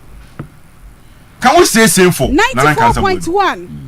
Who openly tells you say one of the MPP ni, and so everything MPP and I'm saying that presidents, past events how Nanan Cancer Bodu handled the NDs, even the MPP itself. 94.1 FM. When they were going for regional elections between Chairman Wuntumi and Chairman Ezra FM. MPP4 will tell you the role Nanan Cancer Bodu play in that particular election to support Chairman Wuntumi. And you say you know national radio so but even within the party, MPP for Nanan Sakrano were not in support of the man because they know how the man is. I wouldn't sit here to describe certain things that he has done, but it is very important we put on record.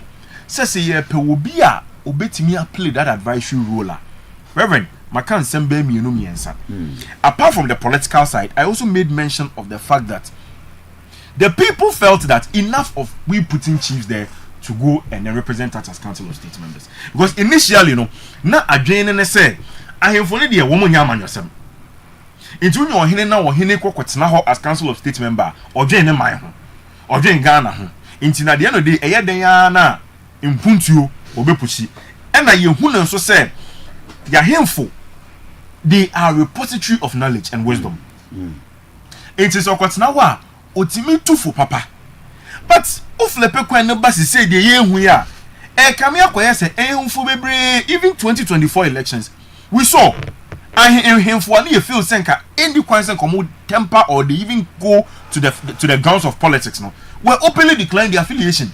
Into the moment I will declare affiliation to the political party or to a political party no you lose your neutrality. Okay. Yet way you FM.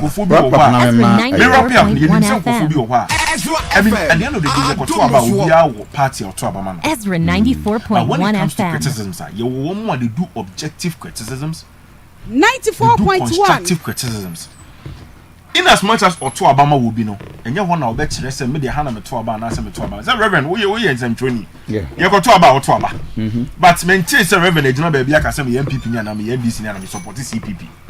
The moment Obama sa political down no abesha no, then people see you to be one-sided. Say me meti ye, chineba meti obi anim say me NDC ni. Sure. Mentimi nkwatena MPP council meeting. Mentimi nkwatena MPP meeting BM. The moment I go there, they know I am from the opposition. It is say MPP for kwa yi regional executives and MPP for kwa yi council of elders. Na say meeting nearby me say me kwa join here.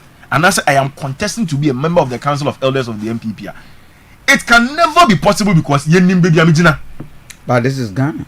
Exactly. No, I am only saying that for the people who felt that politically the man has exposed himself so much that any point see a map pano akwenya se onko council of states no. That is their thought, and I agree with them. There's also the school of thought that believes say ehemfo na nkenim se ni kwan so mo politics no. Now they are doing it and so you hene na say odon ho akwa political party bim and now affiliate ho na say openly you declare support for the political party. Then you also not fit to contest because at the end of the day elections no na baba be ye chairman obi mpa inim so ye NDC ni as against 94.1 FM Cancer Board obi inim so ye. Thank you. Assuming the elections were between two neutral people and as you find the same person neutral person be and then your chairman ya obi mpa a free NDC and then Cancer Board na ekwa then probably you could have put the conversation on the grounds of neutrality. But the moment ebe ye former regional chairman and a known MPP supporter and financier and there, definitely we will put interest and party interest first and then we go as that tangent. Many others can come. Morning. Reverend, good morning. Bibi aboko there. Right. Yerin komo. There's Council of State Abattery. Yeah, they kind of chat for the match Bibia. No match me last Ghanaian yenti Druze and talk whatever Ghanaian man. Who will be on fire? And that's and to one day now. I was a Kofi who refiana. Yeah, but I left. Honorable D. Kanya, Sakran San Antokon, and to 1 year, you know, because then we are packing the car news to the car. Oh, say, oh, yeah. Obia, we are serious politician, Pankasa. One thing that you also have to do is that you have to be very sure with your security. Oh, you're a good politician now when you have good security analyst. as a only serious person. Because politics, you know, and it will not tell a very thin line. Very, very thin line. 94.1 FM. Ezra 94.1 FM. Ezra FM. Politics is life and death. Ezra 94.1 FM. Oh, I see. It's life and death, master. Who did you want to go? Yes, and a politics and you end up at the wrong side. A lot of people have died through politics, poison. It couldn't be brave. For a quack about portion and ya, they drew can inside what they are told to one is a cockra. You know, that is it. And Crawford, my fat politics, I yet said to quite see. I said, there could 2 hour bomb, bunch of folk, or bonnet prana, now they are back on bono. Or more dorsal in millions across the world. Mr. America, here. One of my school, I'm calling body, and they found that no yet Pat Peninipa during Dr. Limam time. Omu Tana poison or London. He died through poisoning because of politics. Kofi want them say obi ejina na politics say balance or your arguing say you won't take your security serious. Maybe you'll be joking. I mean that day no say me catch now one of Amwa. Yeah. One of the online writers. Yes. Yeah, meaning na me ni gina wa na me catch ni say about 12 na ye politician na onye NDC ni na uni ni juma papa bi adi wo ho wa be gina wana about 12 94.1 FM. Ezra 94.1 I left the place around 11:15 to 11:25. Ezra 94.1 FM. Me twem ho na no me gina ka na ho na mte say ade no maskata ho gina ayo so that was my free wo e me ka ya me twem ho no na je I need 10 minutes because me 93 RCC is a big gina me car no main gate one but your taxi rank no yeah by the time I'm 92 car ho na some na me track am kra. So we can imagine how it was. It wasn't that pleasant to be as and if you be away what do we need to form share the man said the Romasi kwa you see say na enkoyi sa because now security it has been compromised. And the enemy banebo yi also no chinia ba kase na yi regional commander di and the regional commander na kwa Accra. Is that the end of the matter? Is that the end of the matter? Assembly we no and on the full stop all. We have videos, you have clips. I who some Crawford pre journalists. As at now, why must we even blame the commander? Any week. And then in our watch people member. Yanchi nipa ba ko kra. What is your chubi? Yanchi obi a obi de ne saringo se adadio abo obi one of your colleagues media for the bi ama moja turin papa anwa paya ma yakuka enam ni bi afiri ma kai sie ni 94.1 FM. about 4 of you were assaulted. 5 of you, 5 of journalists. 94.1 FM. Brutal. And neighbor pim ne yo. Enya se bia ade no eye ade a ye hunu se video bio. We saw the video, we've seen the video circulating. You can pause and pull images. And some person watches Hank of Honor, you can arrest all those people. Hank of Honor say one more. One ya channel. Now watching na some say na watching in. Na more de or tiny he akopam regional commander say at nako headquarters. On a major. Na regional commander na de no ye. Even in general election crowd, ya man vote you a police station. And sanity. Yeah. That is the electoral laws of the land. General election crowd, ya man for a true and call a police station. Na council of states a battle. Na ya na ya come by say ya na say account. It was a total incompetence of the chairman of the regional security council. And a man I know money in see. Really? Oh yes, the security council. After all the security. Who's the say? Say a regional minister na so nya botre na o hwe ne because my cousin we already also that. say anioma bi wo ho a yen jampo no straight san koye yi sisi a me no ka say buza ne say one ne phone ne predecessor antem say Kofi regional minister ya wa back 94.1 former Asante regional minister Ezra 94.1 FM. Ezra FM. Because of Nyoma Ezra 94.1 FM.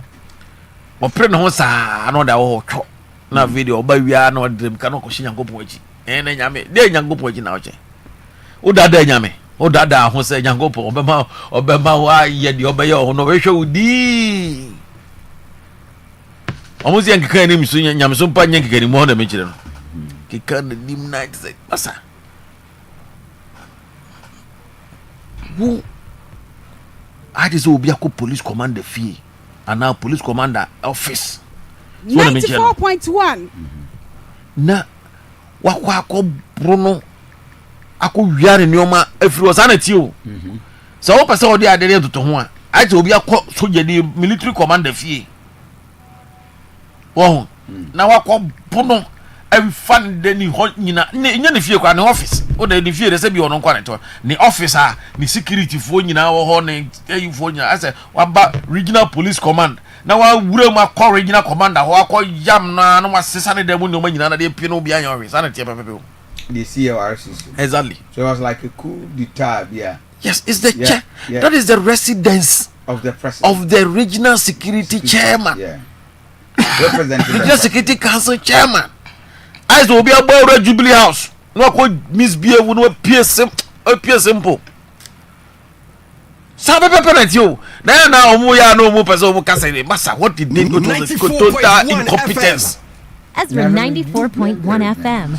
Ezra FM. Who is the chairman of the security council? Ezra 94. Who is the chairman of the security council? Maybe they are trying regional security council move down to understand the powers of the regional minister and understand the powers of the regional security council chairman. You can be a regional security council chairman. Why do you regional security council? The composition of regional security council. Regional commander account, police, military commander, GOC, general officer in central command account, 4 billion commander account. All the security heads, immigration, police, GRA, now so prisons, they are all part of the regional security. So you, the regional security council chairman, you give instructions. So we want you to move, you can stop them. The police commander, the regional minister can pick a phone and say, police commander, I don't want you to do this, and you stop. Or you have to convince the regional minister that, or regional minister, we have to do this. And I say, or you have to seek the advice. And I say, convincing the regional minister and answer what you can. Okay, grass MC. Yeah. When the police went there and the thing was not at the man, and the regional minister at that time called for military enforcement. Who said, join the inquiries or say police for the call ya omuye adwuma no as a regional security council chairman me who say adia no aye dia ma police for so I instructed the military to go and give them 94.1 FM. Ezra 94.1 FM. Adomoswo. Enti mama my hand ka say police commander bia they said the incompetency of the chairman of the security council and a man 94.1 Mama Mayev, I didn't know where the buyer or coffee fat, some coffee, soldier for the big go. And you know, Betty may say no man in the first. So it's a different commander. The security in the same, the intelligence in the same. One who NIB commander who we are security council chairman. All the mention who NIB and as a BNI no commander and as a special branch and I'm number the commander the Biano. You have the regional CID as a member of the security council. Is Asante ne kromo chemu miensa. Asante North, Asante South, and Asante the proper Asante. All the 3 CIDs ni nyina no ewo ho. Asama me gaja say. Besides that no NIB so. Ansa na when your national security coordinator. One so teso. And how did you gather your intelligence? How did you gather your intelligence? O wie so a Kofi Reverend. Oh, we also saw ye signal bureau for penny or regime is part of the security council. I see. What is apart from the videos? Yeah, a man for the camera you take all the cameras in RCC when you play the whole place under camera. RCC one. The whole place is under camera. And you couldn't see that. 94.1 Enti media me vi say you mo kika kaka no dey we am person mo ya transfer police commander asem no kwata na dey masa it is criminal. Ezra 94.1 FM. And those people must be brought to book. And yes, I did biano, you be young crowd. Unless this for the person who imagine say, omu lawless people. Maybe they want to be seen as they are lawless. Yeah, they are family Juma. Yeah, they we can now could think was some crack or sense and no crown or to be found baby. At least, Yanya crown MPP time now and Mr. Honorable Semensa, a regional minister. And very much for call your OKATAKYIE, not rich security coordinators. Okay, yeah, they were arrested and they were prosecuted. Sure. Although some of them went ahead and court to go this but so far as that they were standing trial, not should I say, some people were arrested, some people were prosecuted, some people were standing trial. At the end of the day, no, ya man see me fine omu. Say fine omu. Yeah. And he release you a caution omu because it was their first offense and over committee. And the more being try me can't say.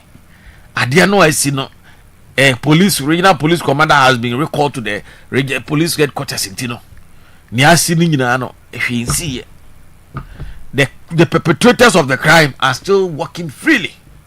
And to embolden other people to also do that.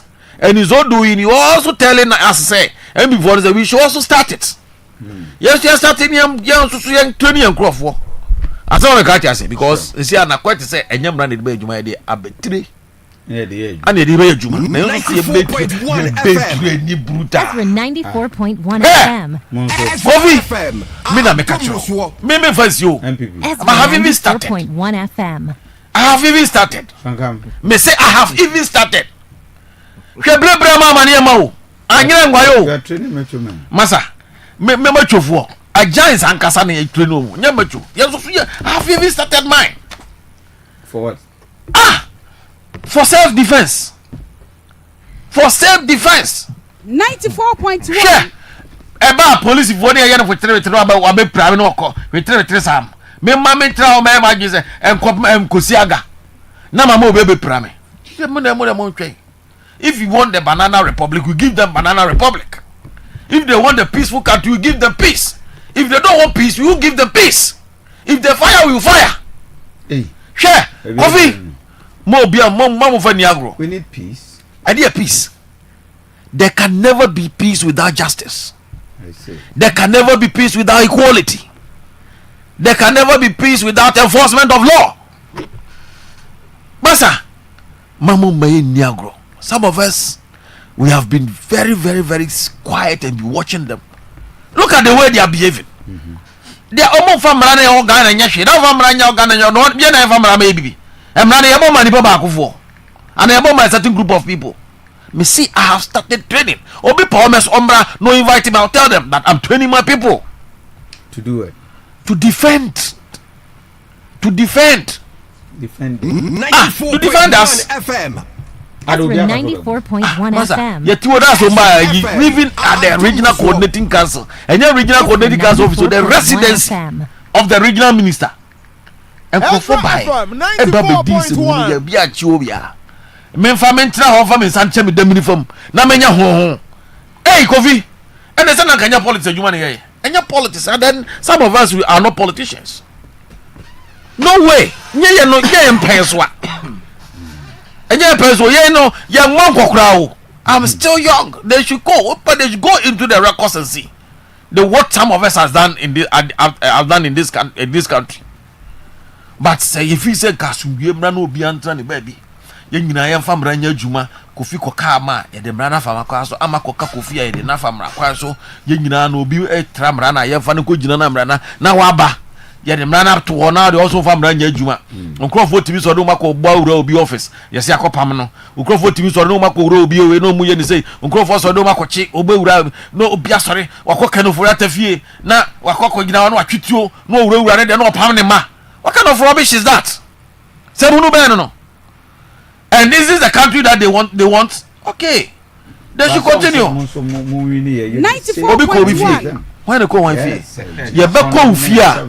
You be call fear. You demra. You de letter. Search. Police for no say that is the difference. Yeah, no, yeah, but no. Also, no. Who's the big great to me challenge? Yes, say we should come out with the search warrant.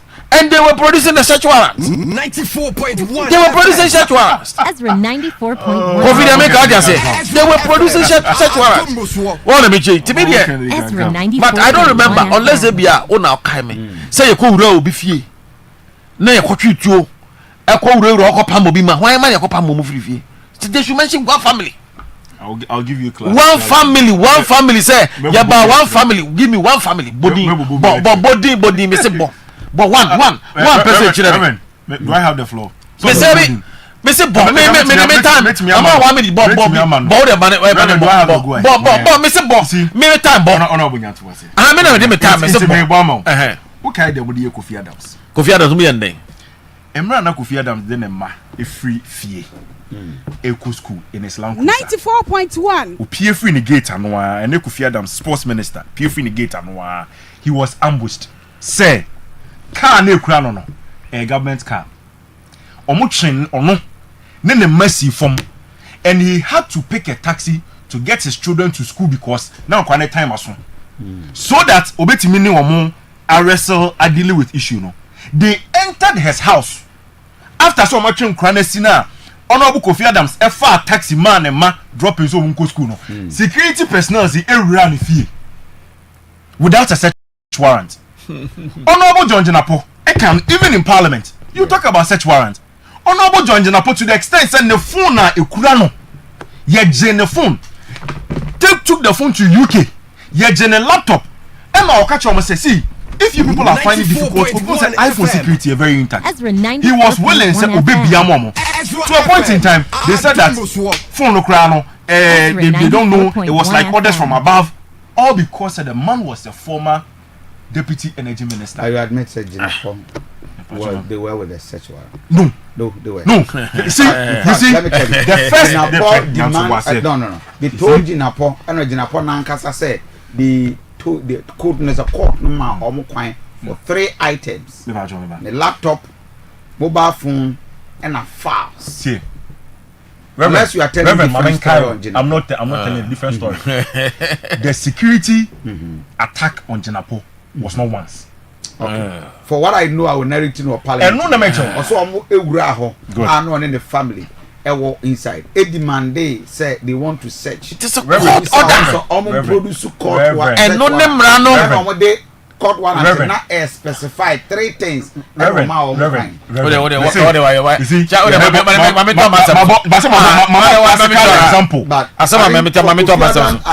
also agree, say the ambushing.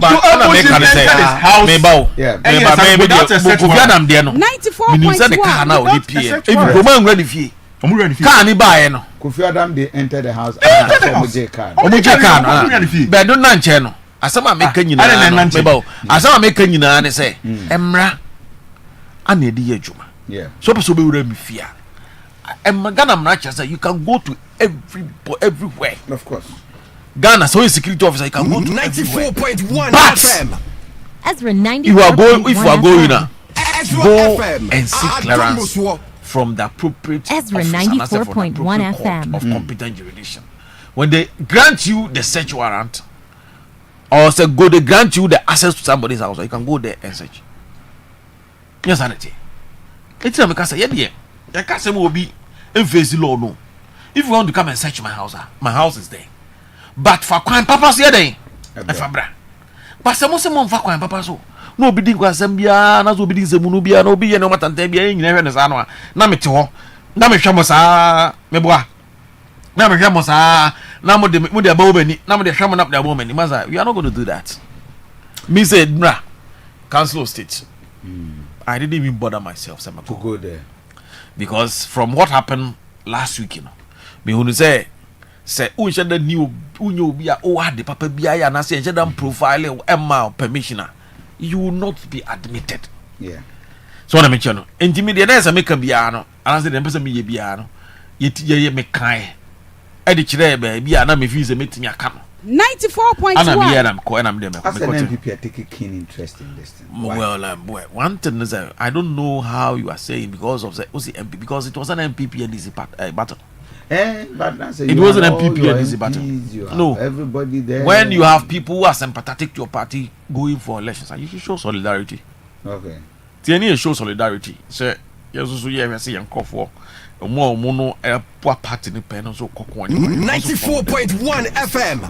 So na me Ezra 94.1 FM. Ana we nya adia BBC na dey. Enye first time I got to aban people in Council of State olusu bi da. Enye bi ni first time ni. Eye dai na na pia menka of blessed memory. Contest here on MPP penyimu pa. O contest Council of State election even na for President Mills. Ne time okra no. Eno no amfa. We see one but even Nana Bodo has done so well. Because looking at the kind of manipulation of course only the selection of the even assembly members and as if we even that number we unya crown. I think so yeah. Because already the first one is see you know here sorted out unya a lot now a cover problem by you know.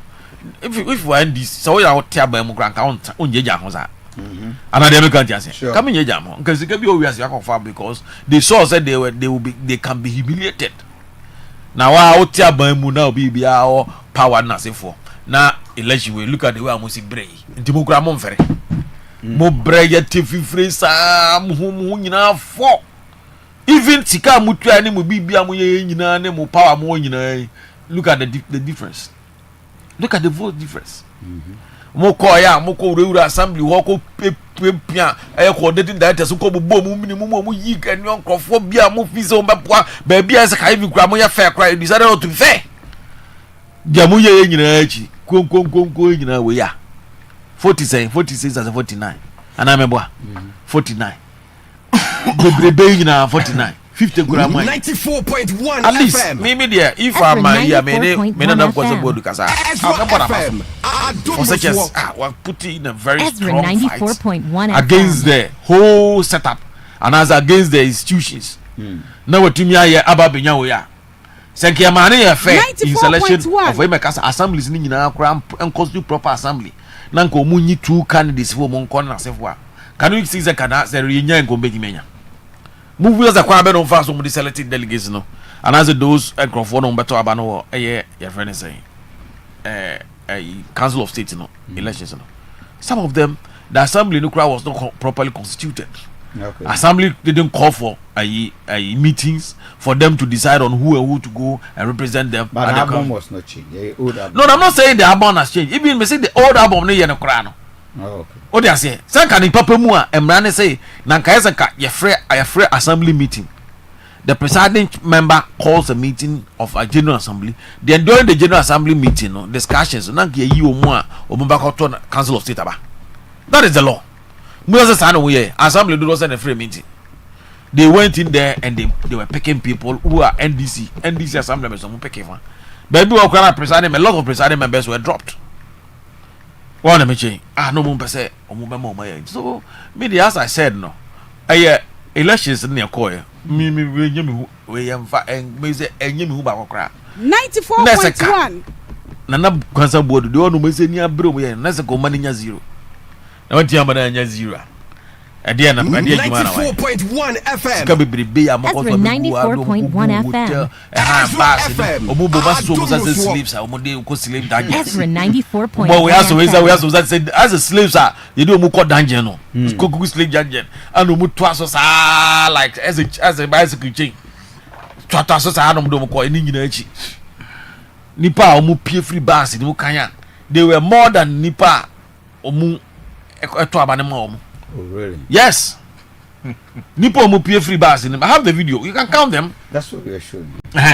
Omo Dabi anya omo me kan bus ni be see ya no omo pie no you can count them no more aso munza okay nipa mu ba ya omu pie free bus mu do so nipa omu to aba no dem carry say na say me my video me obi so look for the video your producers can do that job na munyi bus na besi wa na omu pie ba no omu pie ba na mon kan nipa free bus no ba we se nipa o bus no so nipa omu to aba no omu do so so ultimately me feel say Kofi atu aba na wie nyoma bi o wa ye be ka ho asem ne na sefo nyina but as I said no me de mentena ho ma obi mfa ne oma emma me hye me kon emma me kumi o I will make sure say our security is protected. I will make sure my party people are protected. So masa obasa ye nyina mfa court ne mfa mranya djuma ye de mra be djuma ba mu de buga baba yensu ye be de buga ba e bikra ye mfa macho for ye the deadly people na beba ma me na for commercial me buy a better into the OSP officially on the website you declare for real tower Ezra 94.1 FM. You know me. No, you know me. I know you. Kofi knows me that me those things I know. They are me a law abiding person. Right. Me a very law abiding person. Kofi me boy.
I just will be a free so.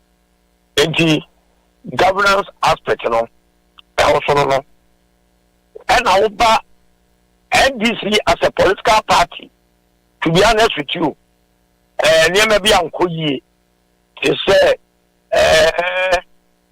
after assembly, vandalization, in your baby, in fact, you probably be rare cassette here. And about the decisions this one abana tiki you have no money. For example, woman mujina court now you try woman on various counts of corrupt issues near the woman. I wasn't happy. 94.1 FM. Ezra 94.1 FM. Ezra FM. Now Ezra 94.1 FM. Said you a go for a pencil. And you may be uncle Yaman for English, Muse, or Rana, Baba Buano. Lanka, and also at me, I instill confidence in the people. FM. About appointment. Ezra 94.1 FM. This will be a office. I feel never Umujuma Mubidi na fe yesu nya kwan ahwe se enkoyi ana se enkoyi it is so far so good. Diana wa Kofi Asante Emilian pacho mkase free asonase na ena no pay me voice note no me de ma se Mike. In fact se Mike enkase Zuba eba as nidin the same mayor and will be a problem with confirmation if you say nkrofo na eba ho no no ye nimu nkrofo kura omoye enti mama nkrofo adwene nkwaye omote se ebia Zuba na de sa nkrofo Zuba anfa nkrofo bi amba ho amba RCC oba ho no on his own so ono so ba be hwe ne ekoso just like senior enura MPP for Kennedy Japan former education ministers fuo ni na eye se omo kwa akohwe bi no saa na eno so esiye. Good morning, Professor. 94.1 FM. Did you receive us? Ezra 94.1 FM. Ezra FM. Professor, remember appear stadium abasu papa. Ezra 94.1 the kasa obekasa wa ma NDC ni bia I want on even MPP for grab to chairman appear stadium. Yes. Ni MPP for mu ni party kasa cheche nsem se nyina chi na ma dirani am na fere MPP mu dia. It is a party at the Japan sama isi. Na mesre obosi kan so se me wona bono no metebre mai me wona bono no ba akopɛ. Hello, intellectual Asante, Reverend, that pretty mature papa, this Mark. Kakra, Canada, Kakabona, or Canada, Minimum because RCC was as an I then assist Cabra Bohina, we need to work. What I say, Yena, and then a prof, Dr. Abba, or CC, maybe of Cotra Balina, the Wigina, you would to be any the Onimbia Oka Magana Fuinante, not near Messi or RCC, or what time of Copo or Pim for a judge near the Adina, or Yatra Plaza. Hello, good morning, Ezra Atifone, Reverend Hajmaya. Say my sorry, Osemak me pachu.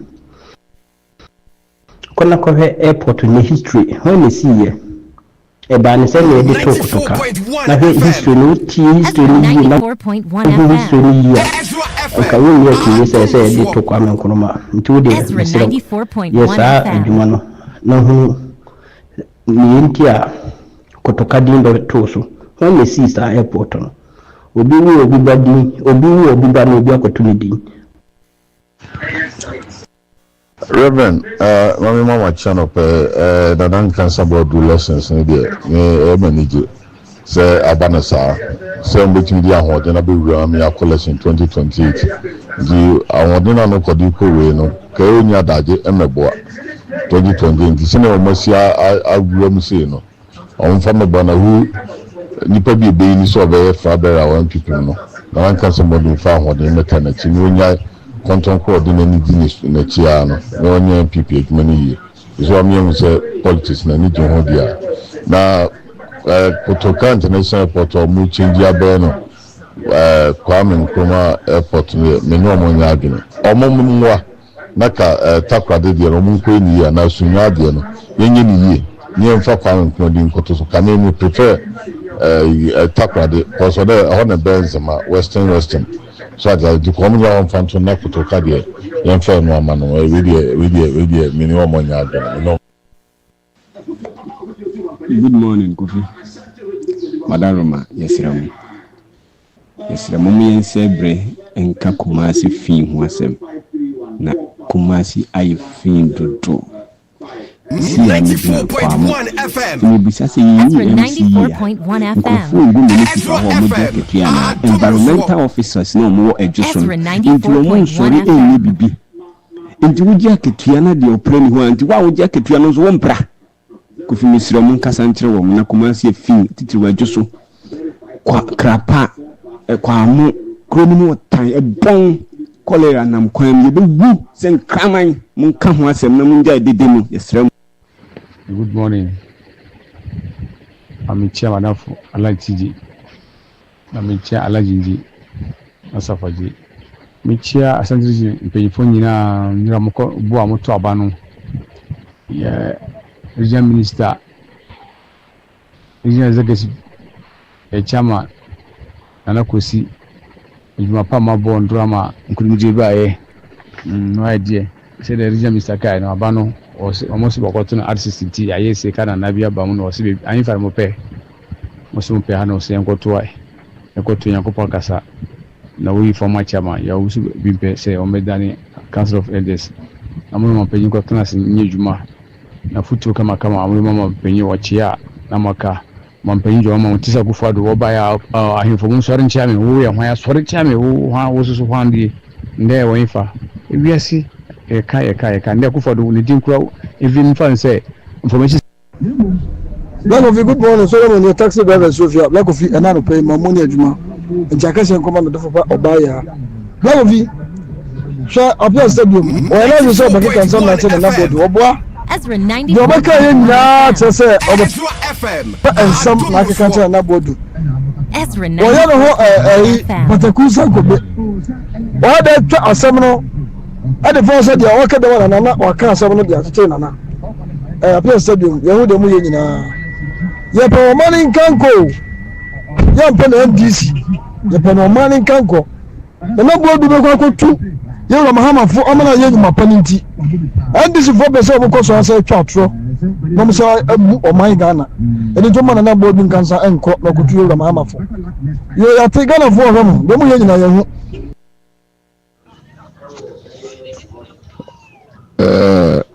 Eduana ba Kofi Asante na no pay de na moache ene eduna pa amaye eye uko host na ho no mo de ne kasenya aye MPP moja ni wonimu kasenya aye MPP kutoka ne de o me de aye be changing ye be sesam because obi wa yoku de yango so valid na me to international airport so ndi kutokana de omede ya basesan ana ndisi ya obimpe enso abana wa wini no edanyame ase eno na yepe obimpe no betime ne his minister and his excellency John Dramani Mahama eko ensane nsa akwa adwon kromu dimpuntu aba Asante man 94.1 FM. Ezra 94.1 FM. Ezra FM. Ezra 94.1 FM. Yura nanka sabodi na wakopodi yamano shadi yamano kwa beme elections elegance na mano ankwasani. Good morning Kofi Asante. Michiemi na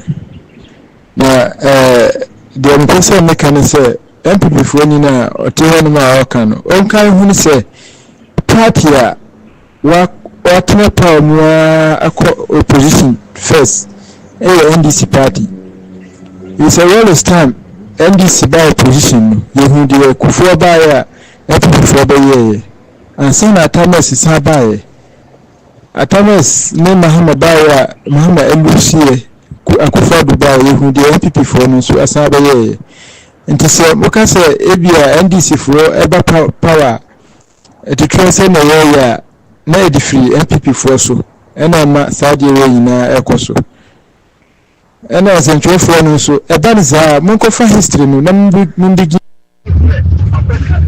Wabe Kofi Asante ni good morning. With us in Juma Pa Oyema Ezra. Mechia Yewura John Dramani Mahama baby o no pay wo nyame hu nkunkuru ensa no woni so se na Yakobom murukum sa no Jesus Christ no.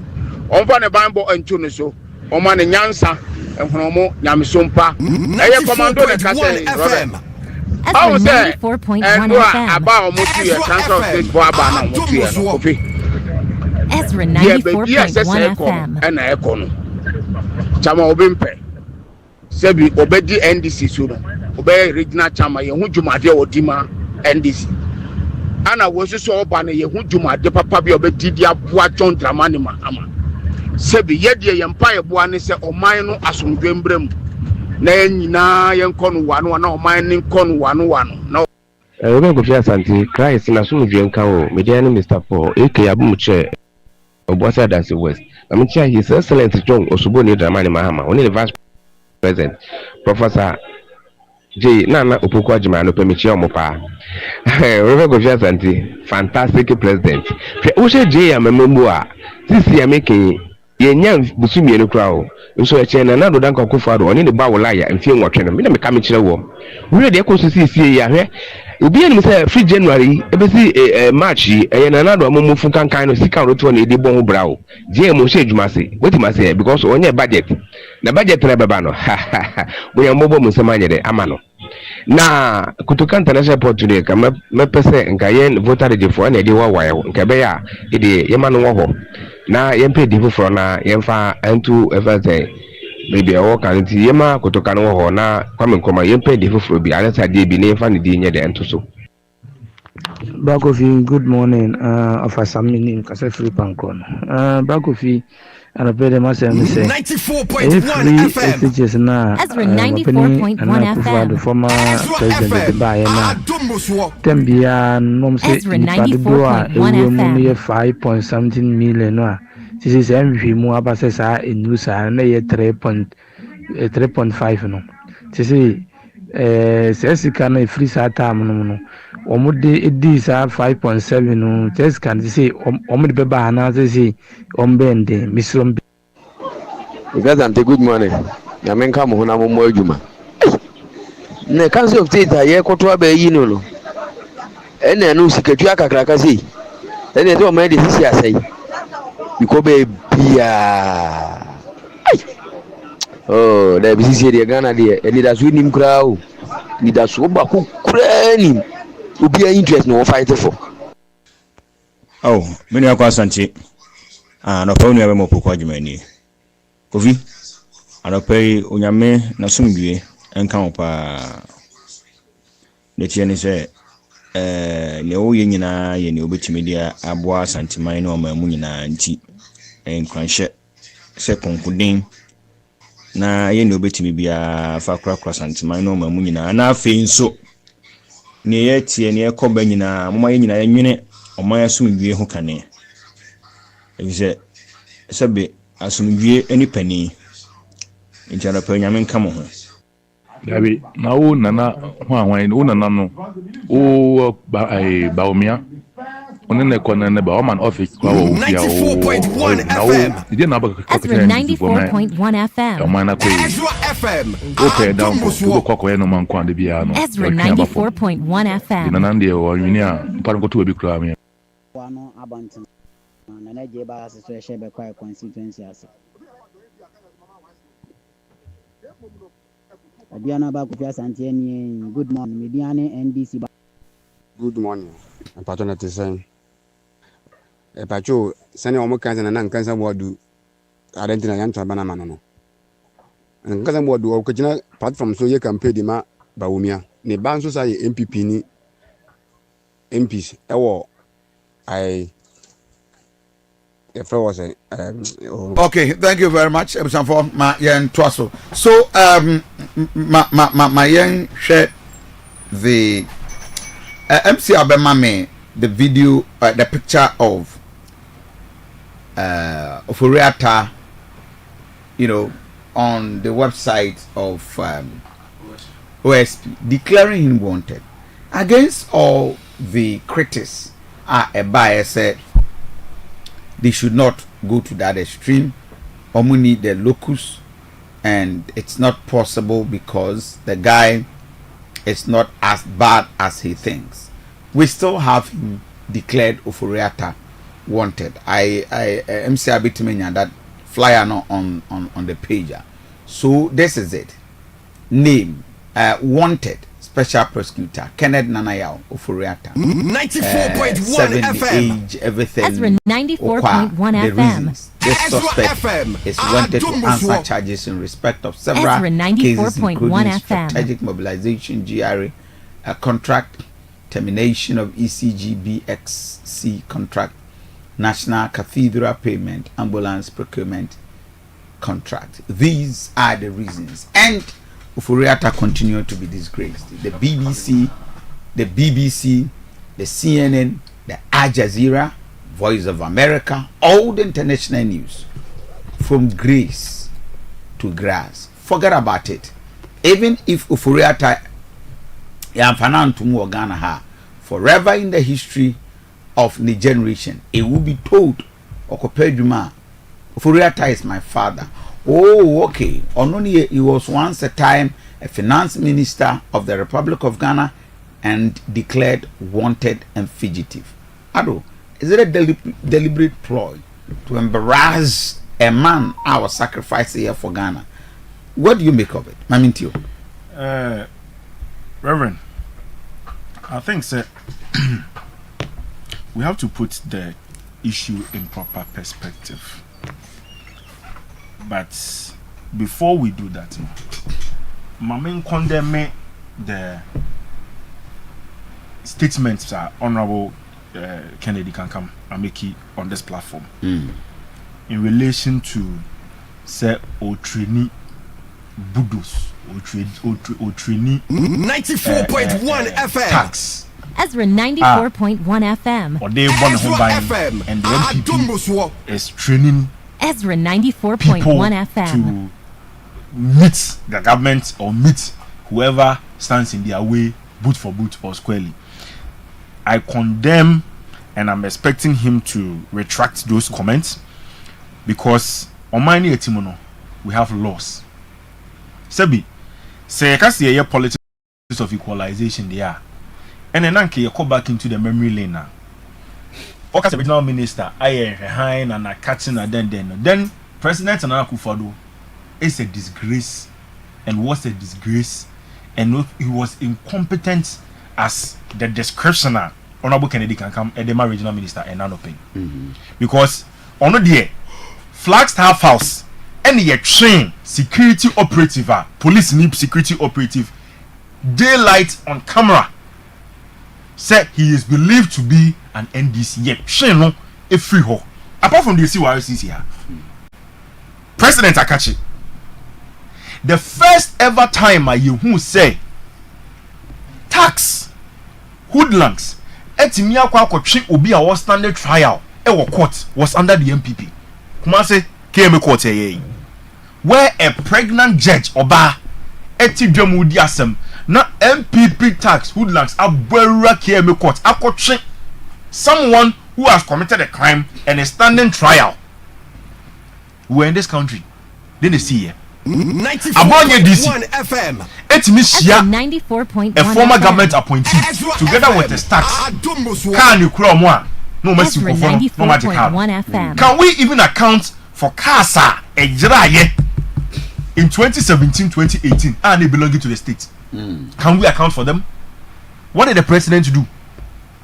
Yeni on my way mu and the nipa watch as a result of elections in 2020 we had a certain president or high up till now President Nana Akufo-Addo, former president of the republic, and make any comment or statement on them until then they see ye then he entered just a little over a month as him see ya must start training hoodlums, must start training tax, must start training budos, must start training wicked people. I am telling him the deadly calm and deadly sorry deadly people honorable it is fine if say you want to create the impression say yes you are fit for the job and if you want to create that future impression say if you are trying to energize the base of your party. So just say when it comes to trust when it comes to organizing people to cause mayhem, to cause chaos, you are best fit for that. Then you're not fine. Maybe that is what you aim to do. And into what I see and nature's ambition. But I'm telling you, if you start that, it will be met with fierce resistance by the security service. Ezra FM. It will be met with fierce resistance by the security service. FM. Many problem. If you have a personal security apparatus, because security in there, in as much as there's the Ghana Police Service, the law also prescribes you need to also protect yourself because your life is in your hands. We are all under laws, but you need to take your personal security serious. I agree with him, but to the extent that he starts to say that he's training wicked people, he's training big guys, bulldogs and all those things, and the MPP is going to do that, I am telling him here, I condemn the statement, and I'm also reiterating, the security services will meet him with fierce resistance. So the MPP try anything, they'll be met with fierce resistance. I'm telling you. Because the any people are calling for your heads, and you have a forward-thinking president as John Dramani Mahama, the president of the republic. So we are resetting the country into new maybe a see you know. You people are just trying to go back into memory and remind Ghanaians say the baby pockets of issues, you know. Say Ghana no has become ungovernable for you. Ghana no has become inhabitable for you. 94.1 all of a sudden MPP feel threatened. All of a sudden MPP feel say Ghana security apparatus egu.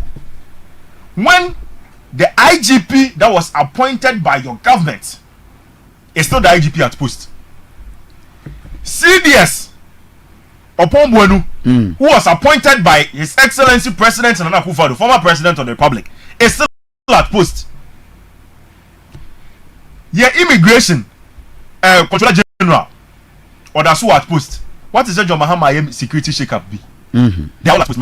Until all of a sudden the MPP is creating the impression that some Kofi are against them. All of a sudden the police are MPP for use more to their benefits are against them, and all of a sudden they have started recruiting, training, mobilizing, and organizing tax. Say omo edombe gu mountain. Say BBC na ye ko ba bi na BBC na ye be release omo dia. Then so be it. The security service will be empowered to meet them with fierce resistance, and they may fancy. And so I condemn the statement by Honorable Kennedy, and then I believe that it is so a dishonorable statement to make. Say, oh training. I mean, if you have people who are following you, say one ko fomu do echi na omo ni omo nam, and na san ko fon de bo ho ban, fair enough. Say be me metie me no obi ani asem. 94.1 FM. Inti me nama. Ezra 94.1 FM. Ezra FM. Inti me njin di se me nam no. Obi be hia me aba be di me bone. FM. But say why you dey say ubedi bone? Na say oni aboneyefo na benam a say bia na oni aboneyefo beto inside di dia. Ene ye wo mo amra ne hye omo nsa so mbehwe say oma animu asundua yi nyina ye pene yensa beka no omo so be make sure so be yes adwuma no. And when they do it, nobody should complain. Nobody should complain. Oh yes. Enti no mesre honorable sansem ne dia dabraka. Ebe ya twesan. Memma yen create impression say Omaino doesn't have a security system or a security apparatus in place. Oh yes. That's being said, Reverend, I think now we can say now we be question be say is it politically backed? Yeah. What we say time would always vindicate His Excellency John Dramani Mahama. The internet American say, Reverend, Papai Eteki over government. He has not touched any of these organizations. Sure. The heads of these organizations, let's say your regional, your national police, your IGP, Inspector General of Police, Otaho, or Yenejuma, CDS, Yenejuma. One more security a yin na yo majuma said there was some year. Jean Mensa, Madam Jean Mensa or what's the name? EC boss. For the petition come president no. The communications director or the minister of communications at the office of the president. Ezra 94.1 FM. The president is going to hurry to take the woman out. Ezra 94.1 FM. It doesn't meet say a meet criteria now. It's indigenous to the they are fine, but in this current state, it doesn't. OSP he is not in a hurry to meet. Yes, that means because he will. No, until a substance. Na so won file BB excess ma na A B C D. What say a comma or more say if there's a prima facie case, he is not having any interest in doing that. This is on the back of the fact say OSP no. He is not an appointee of His Excellency John Dramani Mahama. In fact, Ebra Yera Kisi Jabin, Sagana Fobekaya, the kind of attributes in some dead da His Excellency the former president Nana Akufo-Addo Ekafa Kisi Jabin. The kind of picture will paint about Kisi Jabin. Eye say Kisi Jabin na eba right the wrongs. Kisi Jabin is coming to put things in proper perspective. Sure. Said ye Martin Amidu. Womu emunsu siem no Martin Amidu anye. Martin Amidu can say the former president Nana Akufo-Addo is a mother serpent of corruption. Na so no de eba corruption mu a Nana Akufo-Addo de won na ye maami odan no a ne nsa ne nan ne ninit bibia ne hu ni na hye corruption mu no. Kisi Jabin was coming to change the narrative. Kisi Jabin was coming to hold public officials accountable. Ezra 94.1 Inti Eba is saying na ye to abere just a month Ezra and a week. 94.1 FM. MPP4 has started complaining about how Kisi Jabin is going about his job or his duty with regards to Ken Ofori-Atta. What can I say? First in history, or first time in history, Nana Akufo-Addo instructed Yojinahin, I'm not director of communications. Say on trauma OSP, no more investigating His Excellency John Dramani Mahama on the Airbus scandal. Remember, no can I say no? A whole former president was investigated by the OSP. Ye no OSP had an observations in relation to the issue. And the OSP exonerated His Excellency John Dramani Mahama on the Airbus scandal. I have the OSP report here. Okay. Mami quick one. Me moso na me fancy asama me baso. Okay, observation 0.6.5. Or say me kind of protocol say the OSP investigations found no evidence that former President Mahama was involved or played any role in the procurement and maintenance of the agency relationship between Airbus and Foster and its associates in respect of the purchase by the government of Ghana of military transport aircraft from Airbus. And it appears to the OSP that the direct communication and meeting between the former President Mahama and officials of Airbus to close the deal were actuated by good intentions on the part of the former president. As when the OSP kafa His Excellency the former president former president Nana Akufo-Addo yes say ye investigating the former president on the Airbus scandal. Over 6.7 or can say me for ni nua na MPP for AUSU ye say John Mahama ni nua bi and the kweye sade no. Listen to what 0.6.7 says. Or say the OSP found no evidence that suggests that the involvement of Foster as an intermediary of Airbus and the direct communication and meeting between the former president and officials of Airbus to close the deal between Airbus and the government of Ghana amounted to any corruption and corruption related offences in respect of which the OSP has a mandate. In some way, in some way, OSP reports OSP at the buyer when His Excellency Nana Akufo-Addo instructed that the former president be investigated. So today, who is Ken Ofori-Atta? Reverend, we have now we have two ways of approaching it. We have the form and the substance. We can question the form. Ebia OSP AUSU. But the substance of the matter has Ken Ofori-Atta done something wrong?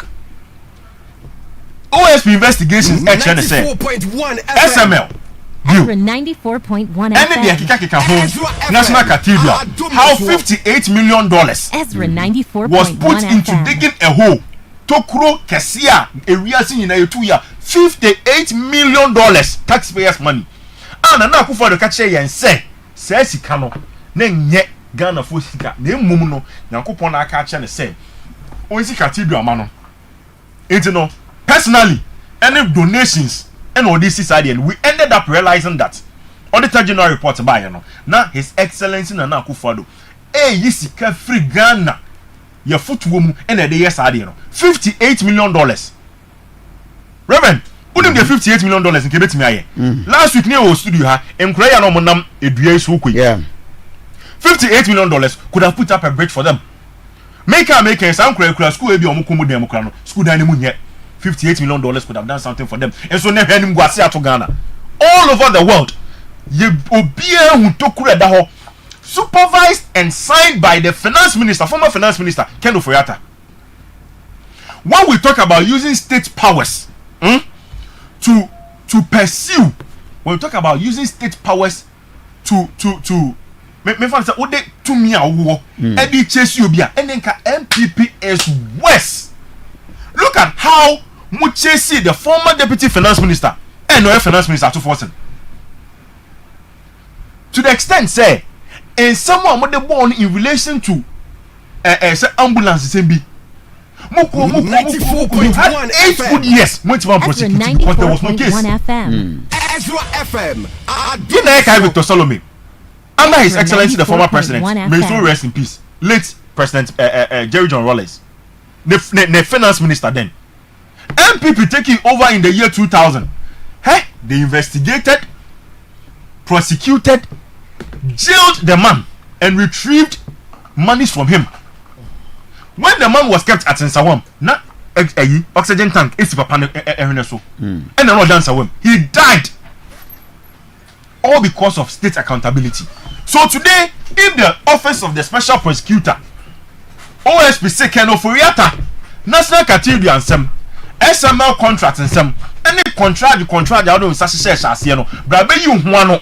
Now 1% will be back. Now truck rata command OSP say, "O yare na lawyer say o yare na unyamba o mine anytime sooner." He has every right to declare you wanted and a fugitive.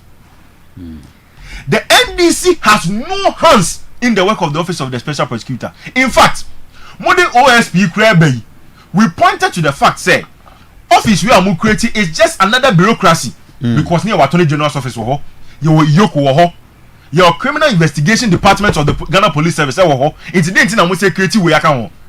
The defense at MPP mounted here to that was that the office of the special prosecutor was a specific mandate oba bedding oba beye, and so it is different and it is a different bureaucracy and no mandate no is to deal with corruption related activities and the parliament passes our bill in 2017 Reverend omo pass act no Ezra 94.1 FM omo troye the functions of the OSP na memfa manunsi na menkyere say the MPP for image no mu create and in some more ka ene said the akwese OSP no ha Ken Ofori-Atta because akwa Ken Ofori-Atta ntino omo ntia ase no it is neither here nor there and the man would be if me say Ken Ofori-Atta he will stand trial even if his dead body arrives in Ghana it will be jailed. What is the interest?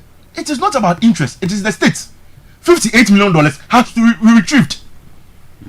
Judgment data ejina Ghana so sisi in relation to your friend is saying a day omububu wo ho private investor na wo estate omububu ne dan passport officer na wo ho ayetu omu free ho judges na omu ho ayetu omu free ho no all those people say private company so somebody yakọ court and Ghana is standing judgment debt currently and we are supposed to pay because it was unlawful.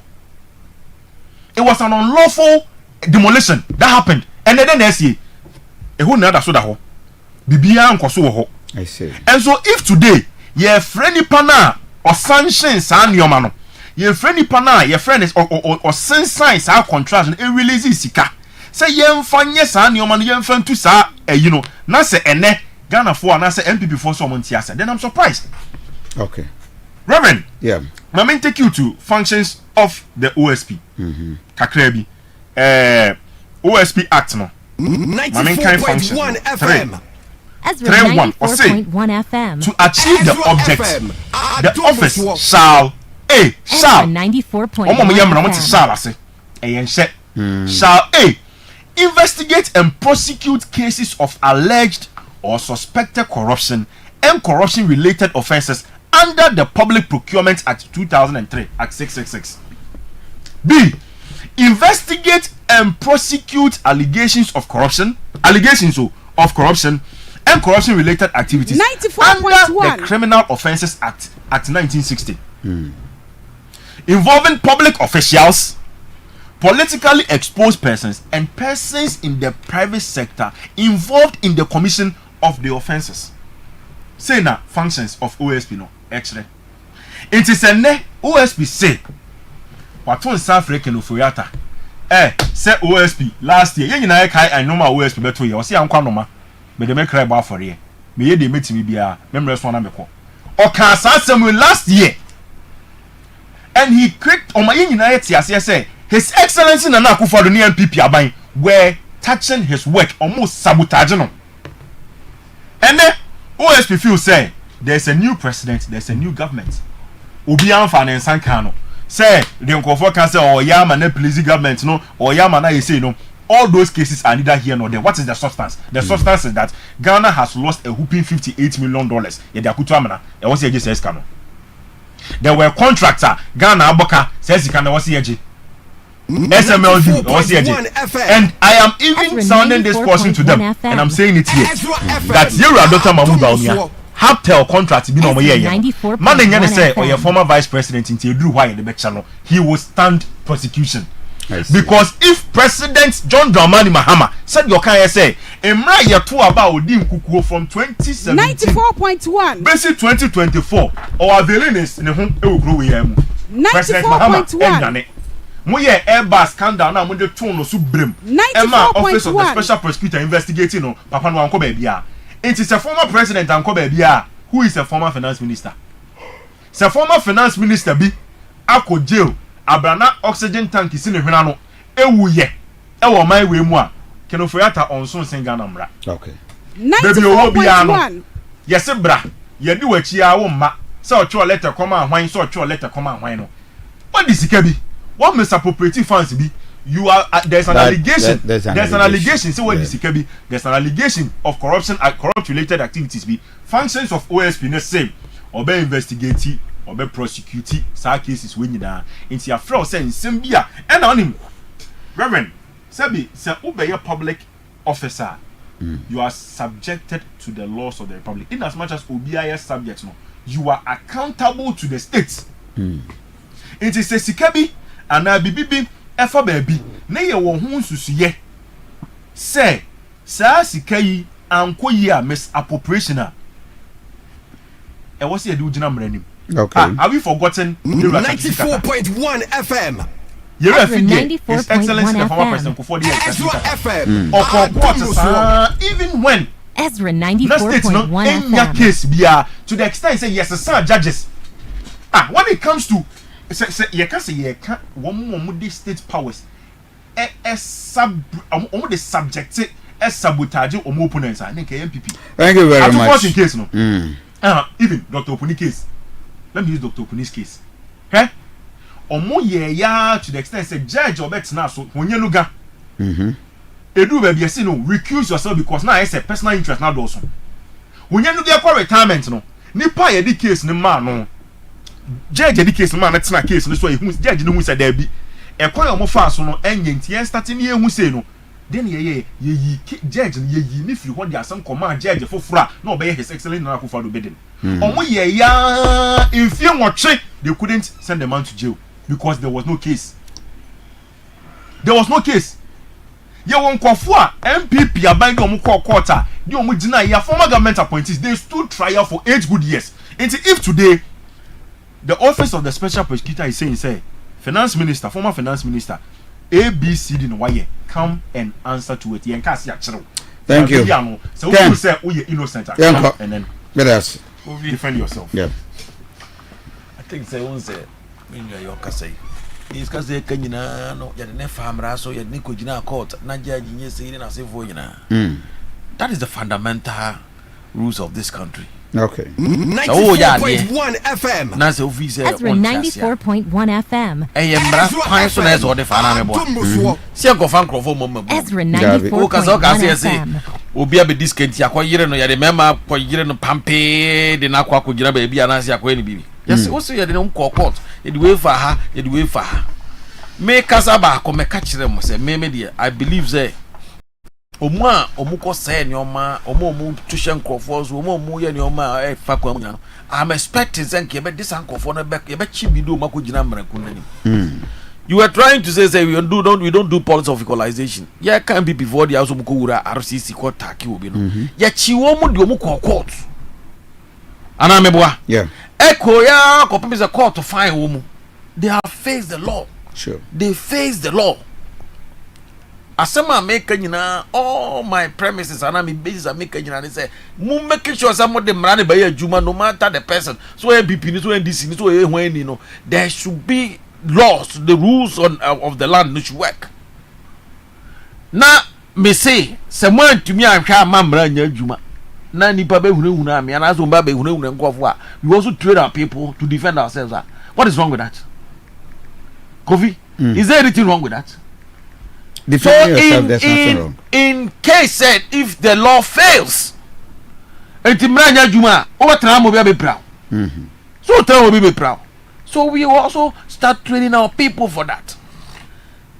Omu wo ya bana yese ye nyina soja fo aba yese search warrant ni a na ba so money abeto nya na nya sa oba no police ni aba court to the bailiff aba se bodo say na the obi nya sa ye be di echi na meboa o lawyer for ese o lawyer for o judge for ese o judge for o krofo ese o krofo ana de meboa na say mi tibi fie won kofa search warrant mai on kokot ko na ba be yire meti say de akoyi ko wura kenofura ta fie ho na that massa that one we are not going to allow that to.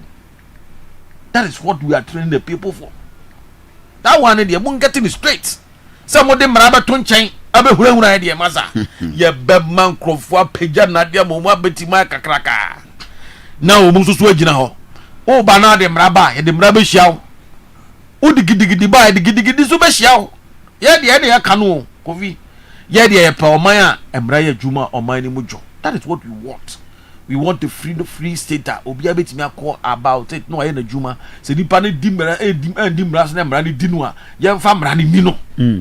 Now they also fa mra nya juma ye koto aba ye nyina so obi an tutu ye wi nkan o se media makofa nkrofo o mo ya betebeti o ba fa de no enam se nko favor ti wa betetim ni e to ne ehwe masa ni asa tena ho sa na wa ye za juma ni bio ene de nsida enu de nsida da de man maso Ghana. If they want a peaceful country, you give them a peaceful country. But if they want a banana republic, we all grow banana and the place will be a banana republic. As I make it so simple. Kofi Annan make country say. Sure. Me yama juma. O say me yama juma be yama juma man. I just say oh yeah juma na Brazil. Ezra 94.1 FM. O say yeah juma kastincha be juma. Kofi wo beti ase. I say wo beti ase. Ezra 94.1 FM. So mamra nya juma dia. Yeso so ye ma ye mpamra nya juma. Because Ghana mra ne anya mani poko ba ko. If you think say you are above the law, we are all also above the law.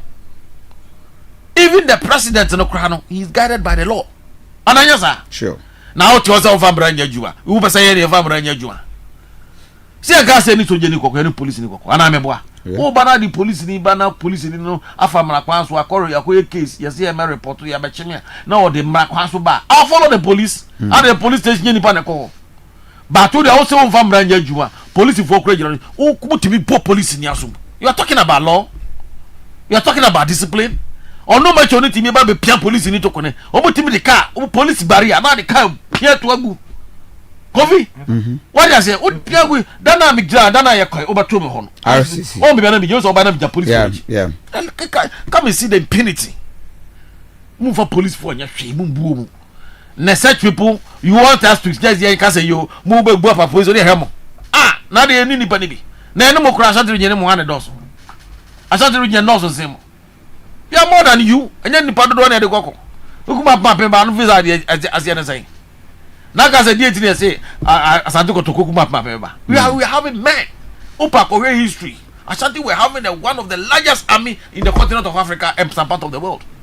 Even the British army crown now Asante in the 18th century. Asante army no bigger than the British army. So when Tagranti na agree say Obetwasha Asante so let's go be free West India, go be free Nigeria, go be free different places. Asante ultimately be attack Asante, e break Asante now from all angles.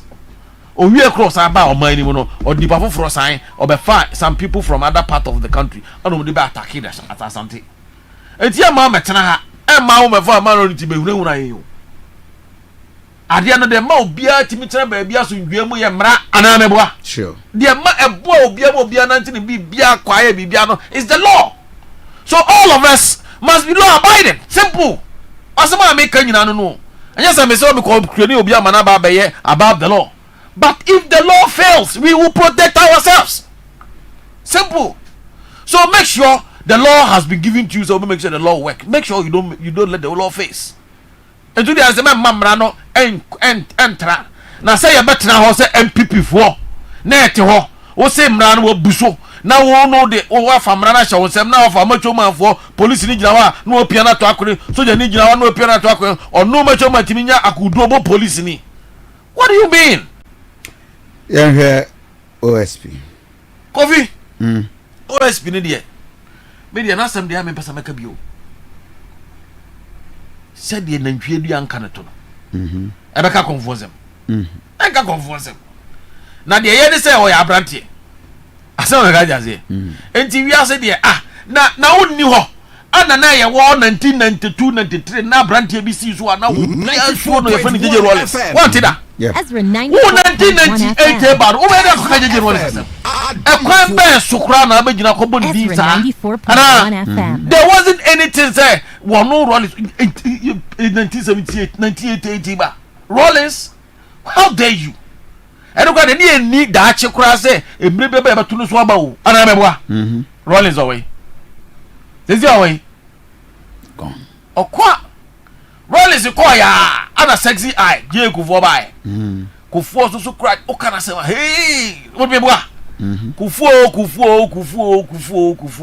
away. President kufu away. Masa, e di no bobi e kra no a. Ye disrespect na ere e ka ho. Eni nim de na nyoma wa na de be ka ho. But entimi sheki no ma bebre de be ka ja say. E be bie kwan ma. But the influence President Kofi was having when he was a president, is his influence the same? Not at all. No. Kofi ko here. No be ba here. Media me pass me and former President Mills. Ono so ba here and also no can asem ye free baby kwaku onyi do. Me boa. He me catch you obi say a panyindie. Obi a odi ma no. When I say so we be di panyina ye wo nipa o enjoy sa panyindie no. Of course they make catch say. I say wo obi a odi woman no. Me boa atamens ba here kwaku onyi do. When I say atamens over here. Ana me boa. Ana John Mahama bi ba here.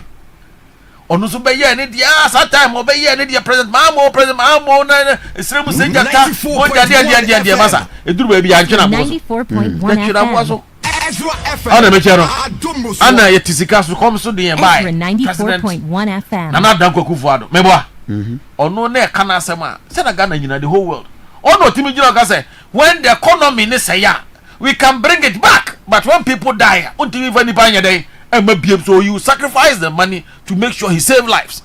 Ono cry we nyina achi nyina no. Say Nana Akufo Addo we. Masa, how many days now on TV so na say? Who na che since yes so a new president in me of course. And then about do John Mahama so for President John Mahama meboa. O jini nkui. Oba ye ya abosomi ba akoko. Ana meboa. Esi na 17 was 18 of February meboa. Say no ni 4 years biom. Is here 3 years summers. Meboa. Is here 3 years summers. Enti acha in the next 4 years. Former President Mahama obere. Onuzuna sembere. Abeko. A new person will come. I don't know the name person. Timidie. Say ne to me be doing say I na have because me cry dey my lucky.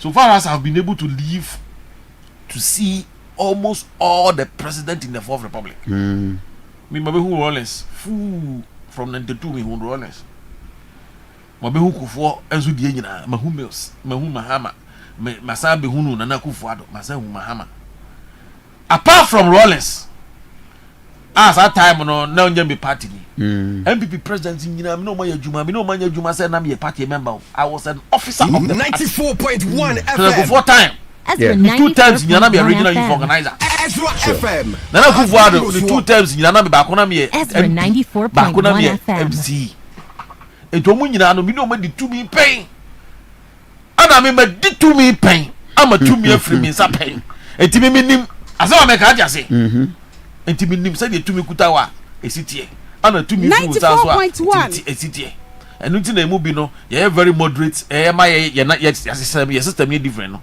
because me president go ba ye no na me original organizer one me che no me ye 8 years me president go nya na twa na me nyina wie ye enti me to me ni free and na me hu say chala de hu so me power ba bie mu no I was able to manage because na my tasty be that am na free me nsa mama hu be see ye ana me asum be di bi na me nso me hu say de sitie so you know how to be moderate in the way you do your things and the way you even deal with your political opponents. What is NDC for more minimum? I just say time out time a person. What is NDC for? I say you mean can come down. And so me man no dem pa. Oh yeah, me chow. What the bad politics me chow be. Who can me chow? What the mention? We talk about issues. We talk about what the law. And you say be a koye no ma basa be a. Media ne say so fi say nyina I am fa no kura nya djuma nyina fa no kura nya djuma but ko basa wo de me de no kura djuma na wo twantro ene de ne wo twantro be twa kese ba ananya sa so fi say nyina de bra nya djuma nyina fa bra nya djuma but wo timi fa bra nya djuma na me fa bra nya djuma na wo fa di openye ene de ne nyina be sa bra no na me say no so be sa ne kese ba and that is 94.1 FM so let us FM and that is what I mean. Do you know? Ezra 94.1 FM. Idea then say okura uni 50 years. Asa ka ja say. Yeah. And adwuma na wo ye no so no a set of rules na that man ya dey beto. So you to me say the usikuta no the open ade ye. And ade make just say me go DMC. I could have abused the office. And I meboa. Sanka obi ntimi nim mo no office so a again ka say yentimi ka say office abuse. Yeah. And obi ntimi nim mo to me so a ke ka say power abuse. Abuse of power. And I meboa. The day I ever say obi abuse his office or her office. And I ever say obi abuse power no. E kire say enipa no to me ni ade man no. We dia broso atraso e dia teacher baby any kwaso ko nyina akọ.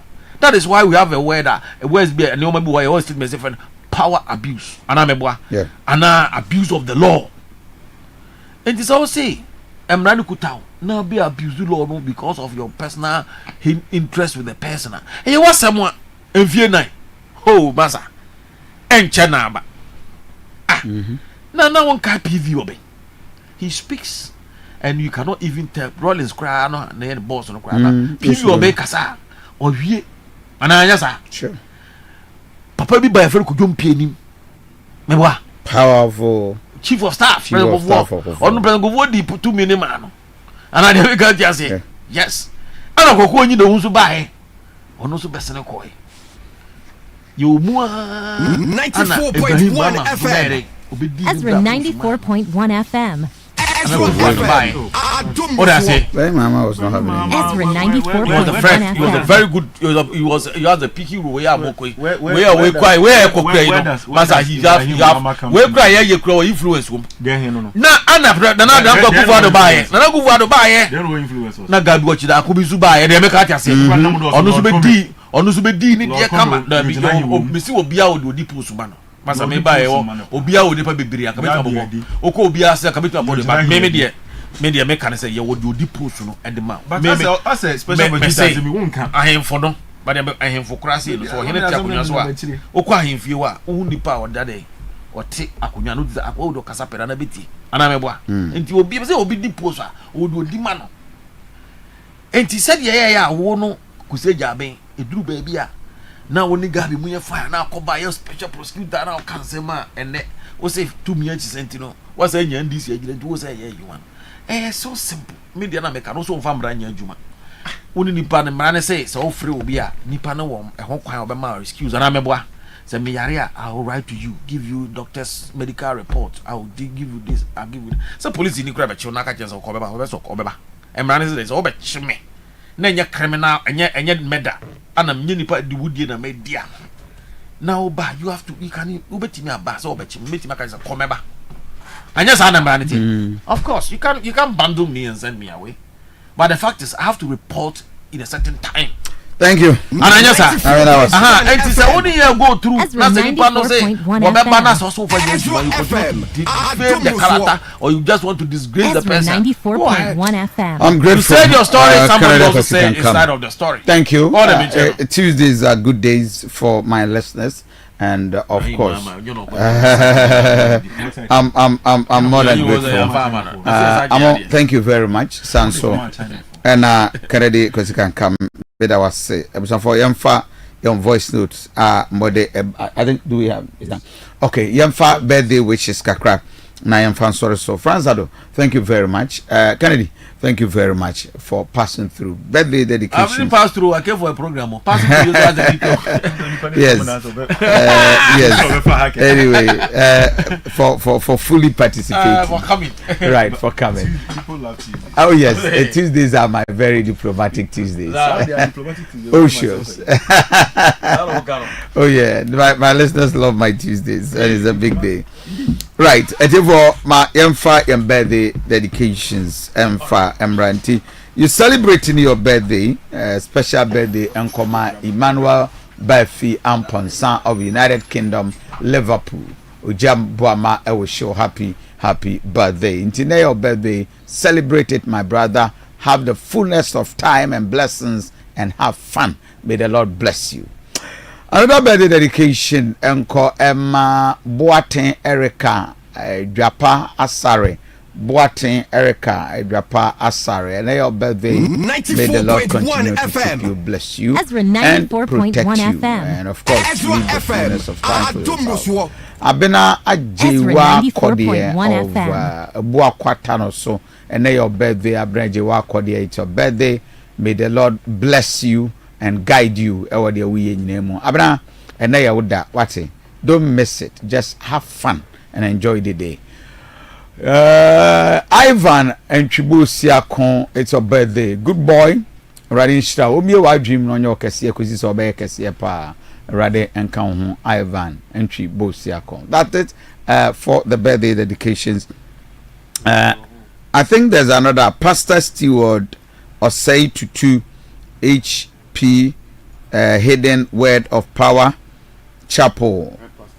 Oh, okay, that is head pastor from Hidden Word of Power from Deborah Owoshe Onwankasa Nesofo Pastor Steward or say to 2 a happy birthday. Indeed, head pastor of Hidden Word Pa Chapel Deborah Owoshe happy birthday. And there Ayoda Radin Show on your cassette no more on TV. Episode 4 we're giving you movies, nice one.